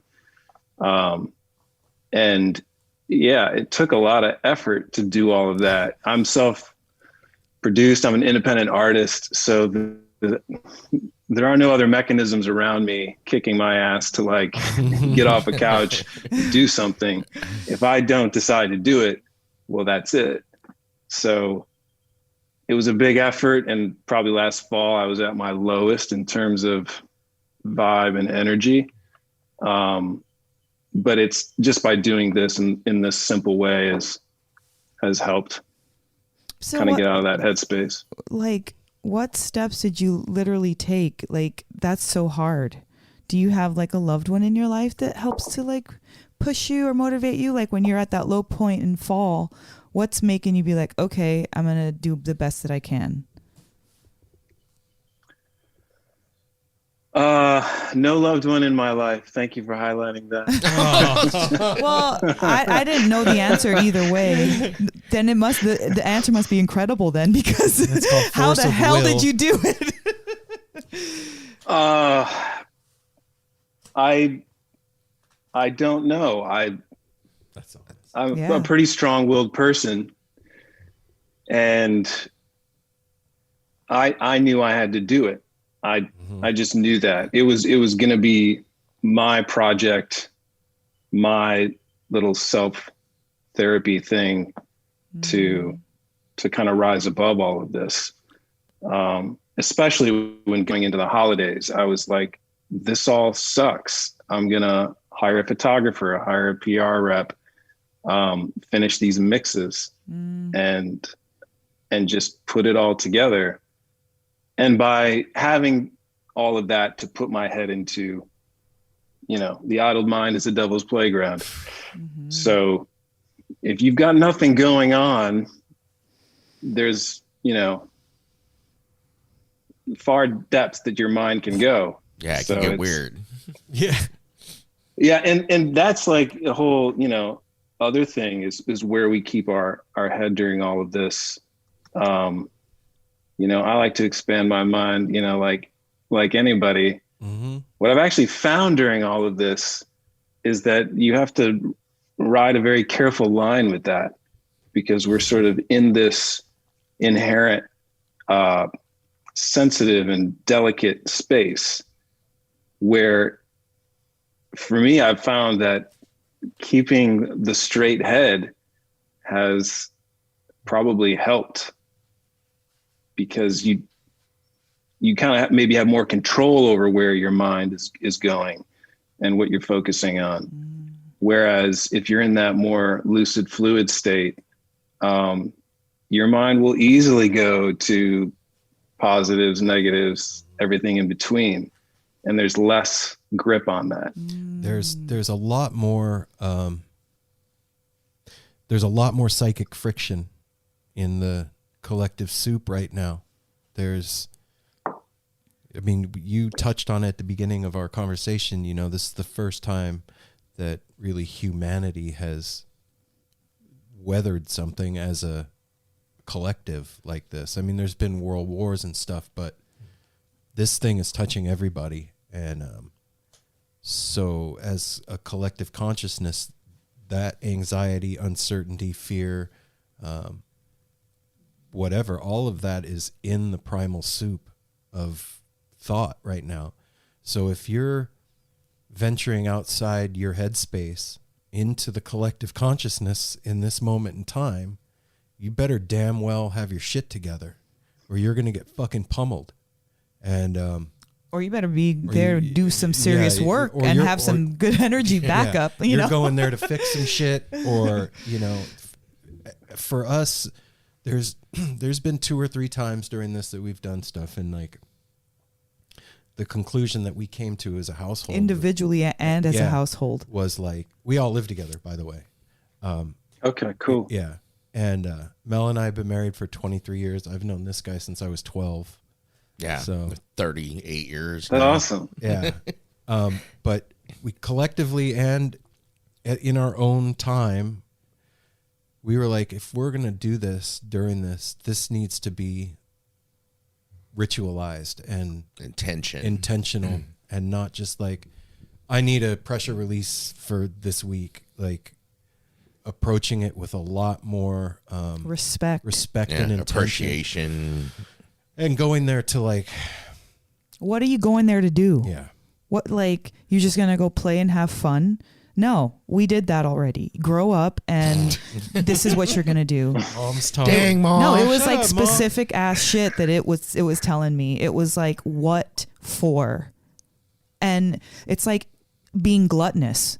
You're eating the whole pie. Like, really, a piece was more than enough, but now you went back for seconds, thirds, fourths. It's on your shirt. You didn't even finish the crust from the last one. And what are you doing? And so it's something that really happened in my, like, it came to me that heavy, where, take what you need. Stop taking with your eyes and your stomach and you know what I mean? Like just the bare minimum. And I think, there's been an uptick in like, people giving things away right now, trying to buy local or trying to buy from small vendors and things, realizing that our ways of fucking Walmart and Target and Sam's Club and Costco and which all we kind of still fucking need right now. But like those ways of living are numbered. Those days are numbered. You said something earlier, like we're all different now. And I don't know why that struck me so much just to hear someone else say that. Like, we are.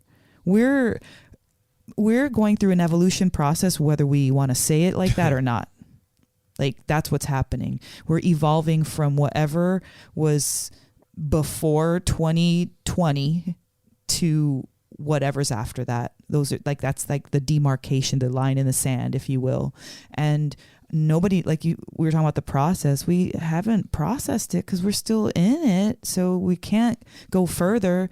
But when it comes to having sacred medicines, that's how they need to be referred to these days, because we all need medicine right now. And it's not the kind that we used to take pre-2020. Damn, Mel. I don't know. No, that was right on. Yeah. It's a space to protect, right? If you're going to go into that space, yes. It needs intention and it needs to be protected. And even along those lines, I think the people we expose ourselves to. So like I had not heard of your podcast before, and I listened to some of it and I was like, good people. So I knew today I was going to have a good conversation with good people with good energy. And I've been very specific in who I interact with now, because if there's, we all have kind of people in the fringe of our lives whose energy might maybe be a little toxic or a little iffy or whatever. Maybe. I've got zero tolerance for that now. Yes. Like, I'm just like, nope, I don't have enough to spare. I can't spare a square for you. So, yes.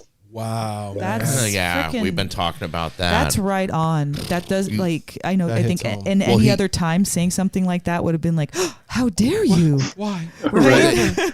In this time, it's like, fucking right on, man. Like, totally do it. Well, Andrew, you said it earlier in the beginning of this too, about it really made you evaluate your friends, family, everything, as to what there's none of that left in us of being able to put on the shyness routine and go along with things and handle the bullshit. Hey. It's like, no, we're at our tipping point, and the balance is not going the bad way, and you need to kind of, like, that's part of that self-help, self-love, cleaning house and everything. There's not room for that. And I've found myself, even at work, me and Mel are both in a situation where like Aaron's at home. He's been working through home through all this. We both leave and go out every day. We drive to work and are around people.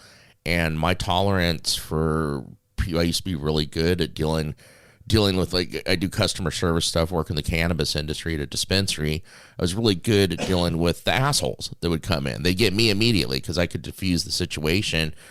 Still doing it, but man, it is a task. I don't have that much left in me to deal with that. So you kind of have the attitude more of like, you're an asshole. you can leave now. I don't have the headspace and the time to deal with this. You're just an asshole. Go home and look at yourself and do some self-help over there. Yeah. It's gotten really, I guess my point in that, it's gotten really tough of putting up with those things and the superfluous things that are just like, I love that word you used, fringe. Like, come on. There's no room. There's accessories. Not right now. Well, we're like, that's for later. Also, I mean, and it's been part of this whole conversation is like, psychically, we're in different space. We're physically, psychically in other space than we were ever in before. And like, when you're not right, when you're going through an evolution or integrating shit that's happening to you, you're really open to negative influence and positive. on both sides of the coin. So it's really important to underpin what you're saying. Like, the people that are around you, their energy is with you. And just because they're not there doesn't mean that energy doesn't rub off. We all take little pieces from each other. And I, for one, agree 100% with what you're saying, man. Like,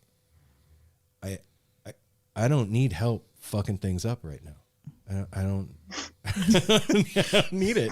I don't need anybody's help in blowing it or giving myself a hard time. And I want to be around people that are going to elevate the experience for me and like help me get to the next thing, whatever that thing is. I was telling her last night, like, I used to kind of be able to see the road ahead and like have an idea of where I was headed and and now it's just like blindfold on 100 miles an hour fucking wherever. Okay. I hope Mario somebody's got Kart the style fucking wheel, man. Like, so having, Carl in the corner talking shit or being around with weird energy and I got to spare what little I got to think about that. I don't got time.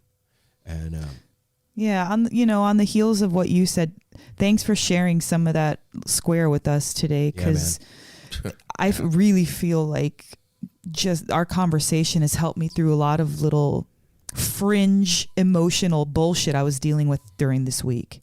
Like, you just kind of just expressing it, not even, you don't do anything. I'm not putting that on you. Just the ability to have an open forum conversation with the content that we did was helpful for me. So thank you so much, Andrew, for the fucking song, the square, the honesty, the freaking being dope, like being your real fucking self. I love that. I appreciate it. And thank you for reals. Well, thank you all. I enjoyed this. Me too. This made my day better. Before we add one, going back to the album, because I love, our conversations go, normally before 2020, it'd be a whole lot of focus on, where are you playing next? Where can we catch you? Can't wait till you make it to the West Coast and everything. That's not going to happen for a while. But I'm just curious, this album, obviously, like, I was going to ask about the other cover. I'm not familiar with it. I need to go listen to the original, the Shanty. Sounds like this was something that has been a part of your life for a long time. Like, you listened to it as a kid and it's close to you. And then also, like, looking at your Instagram, it's kind of a two-parter. Obviously, music is kind of in your background. I love the picture that you posted of your dad a while ago with like the kind of like tiki hat, looking like he's on the beach somewhere playing the guitar and stuff. So the question, I guess, is music been a part of your life for a long time? And then also, how does that Shanty work into you picking that out for the EP? Right on. I'll start with Shanty. So there's a radio station in my hometown, WLAV, and growing up, every Friday they would play Shanty. It was at 5 o'clock. It was the Friday song, known locally as the Friday song. And, we all know what the song's about.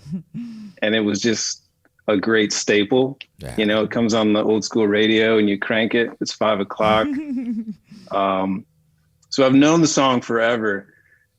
And last year I recorded that in my home studio because it felt just more relevant than ever. I mean, we're just sitting around the kitchen, not really doing shit, playing a little guitar and hanging out. So I was like, this will be a fun one to do, really stripped down.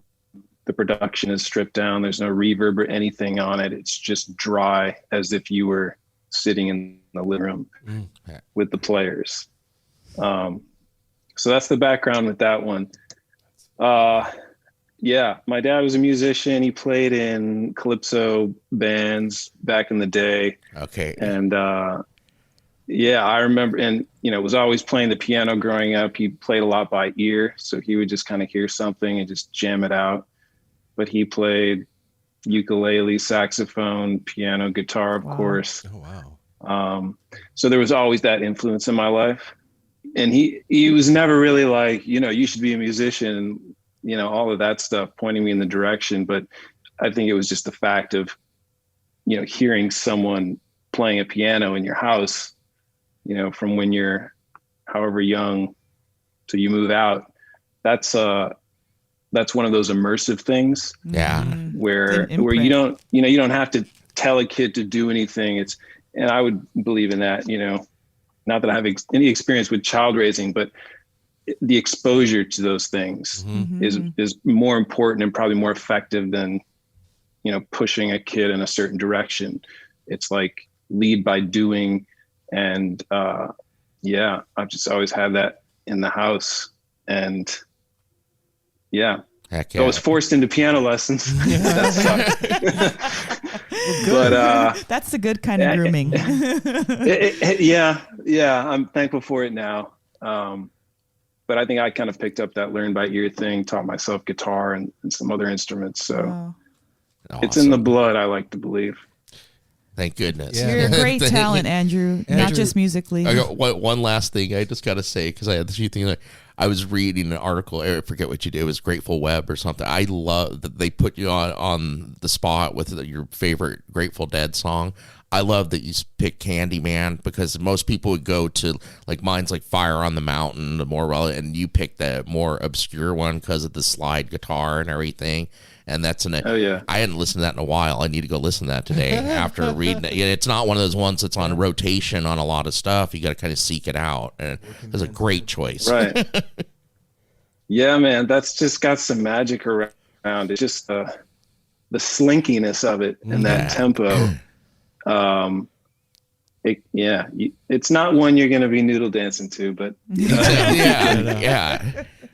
Andrew, I'm gonna send along my phone number to Maria for you, and okay, great. We should stay in touch, man. Yeah, I think it's important right now, and when I'm finding, at least for me, man, when I connect with somebody during this, I want to keep those connections and keep them alive.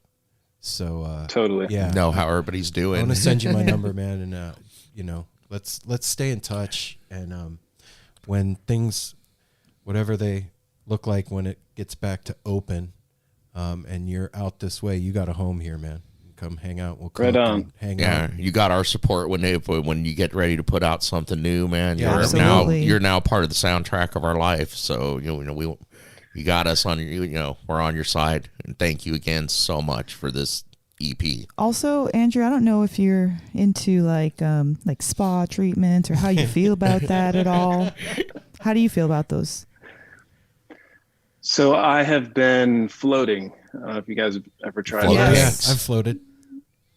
And there's a spot close to me in Nashville where it's not the coffin style pod, but it's sort of like your own little jacuzzi room. So you open up this glass shower door. Yeah. So you don't have any of the maybe claustrophobic vibes around it, but that's been really great. And I find that even if my mind is cluttered or, hyperactive, once I'm in there, it still is able to sort of mellow me out. That's dope. It's just kind of like going to that quiet space just to clear it all out. And just like with any kind of meditation, it's important to, not be putting that pressure on yourself. Oh, I have to have the perfect meditation. My mind can't wander. It's like, release all of that. If your mind wanders, great. Just go with it. Damn, that sounds delightful. I'm just, where are you situated between like downtown Nashville? Like where is East Nashville versus, like, is that hours away or? Yeah. No. It's, if you think about like Williamsburg, Brooklyn, and New York. Okay. So it's literally across the bridge. It's a 2-minute, drive to downtown Nashville. Okay. So very close. Yeah. It's all a pretty tight area. Go for it, Mel. Okay. Well, no, we're going to be in touch. I just want to, I have an amazing girlfriend down there. We worked together for years. I'm in the spa industry, and she just has a beautiful place. And I would love to gift you a treatment from her because I know that it would be so therapeutic. And that's why I asked if you felt weird about like going to see people during this time or whatever. But I think it'd be helpful just to feel good for a fucking day, Just that, period. No expectations at all. Just go feel good for a day and, brighten up your skin or something. Like, I will accept that. You Absolutely. will, yay! Cool. Okay, absolutely. You have to literally, you have to worry about nothing. You just make your own time, show up, and everything else will be taken care of. Just know that.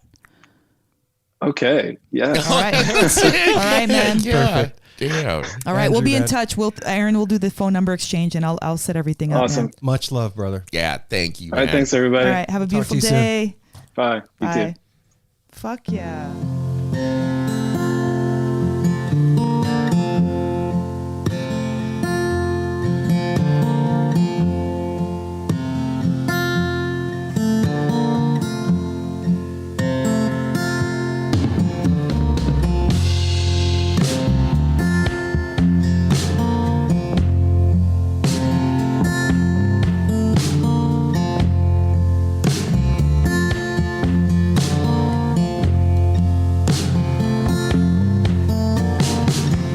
Long as I remember, the rain's been coming down.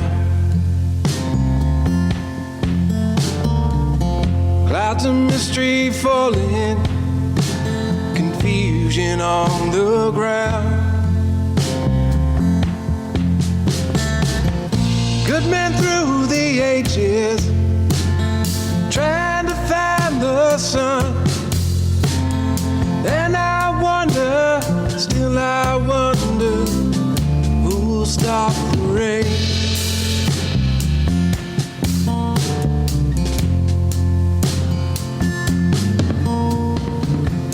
I went down to Virginia, seeking shelter from the storm.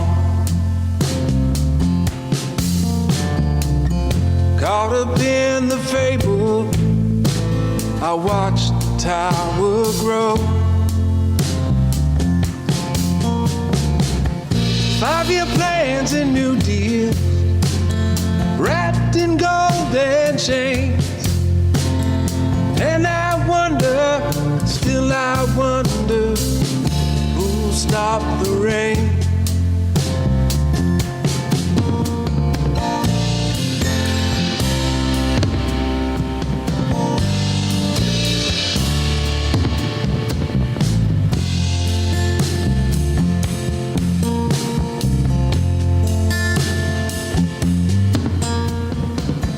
Heard the singers playing, how we cheered for more.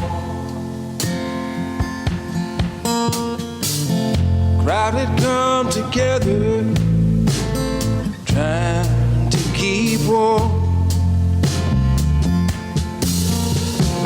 Still the rain kept pouring down around my ears. And I wonder, still I wonder, who'll stop the rain? Still the rain kept pouring down around my ears. And I wonder, still I wonder, who'll stop the rain?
What an awesome spirit.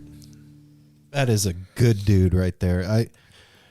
That energy from him is super strong. Yeah. Like I could feel him coming through the screen like he's one of like those that we talk train. about when we feel the energy in the room. He was literally on the other side of the table. Like, Well, and in the beginning, it's always awkward right now because he wasn't on video. We've had that happen. It's like, oh, are we doing video? Oh my gosh, we didn't have the video to see you, Andrew. I know. That face, the bright up face. He's got when like that slick smile and fights. That's what a beautiful human being. Go listen, guys. Please go purchase the EP. Well, they're going to listen to it right after this too. Well, they're going to have heard it. Before this, but sure, you guys, this is somebody special and coming from the heart and the soul. Oh hell yeah! Well, and this is his latest. This is his latest EP that you did Nothing to Prove. But then I listened to the one from 2018. You were listening to it. The Moment that he put out is amazing. I can't. And I still gotta go listen. I haven't listened to Past Tense yet. His album that came out back in 2006. So he's been doing this for a while. Andrew, thank you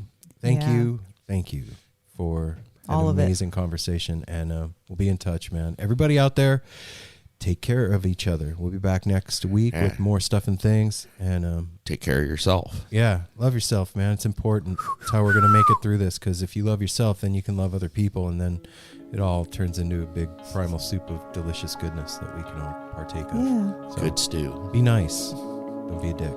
See you next week. Be sweetheart. Peace.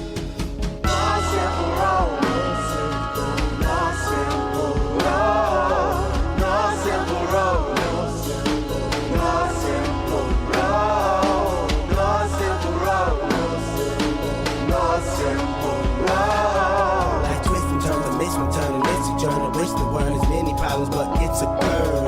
Family needs has been deferred, and hella means been the earth, and alchemy can bring the birth, the melody of a newborn. So persistent, so resistant, so insistent, so commitment, so resilient, or haven't you learned it? One simple road.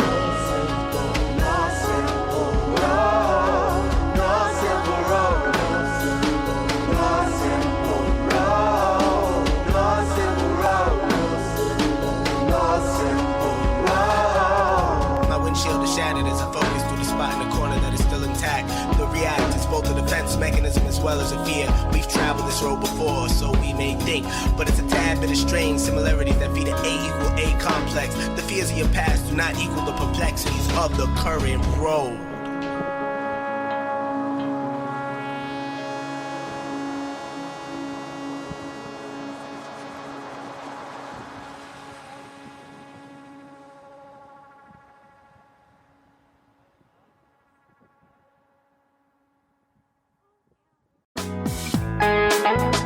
Hey listeners, I want to tell you about the April-May 2023 issue of Relics magazine. Features a Dave Matthews Band cover story with additional articles and interviews with The National, Graham Nash, Wayne Shorter, ALO, Ivan Neville, our friend Eric Krasno and Stanton Moore, Marty Stewart, and much more. Check out the latest version of Relics and subscribe now at relics.com/DMB. Thanks, Relics.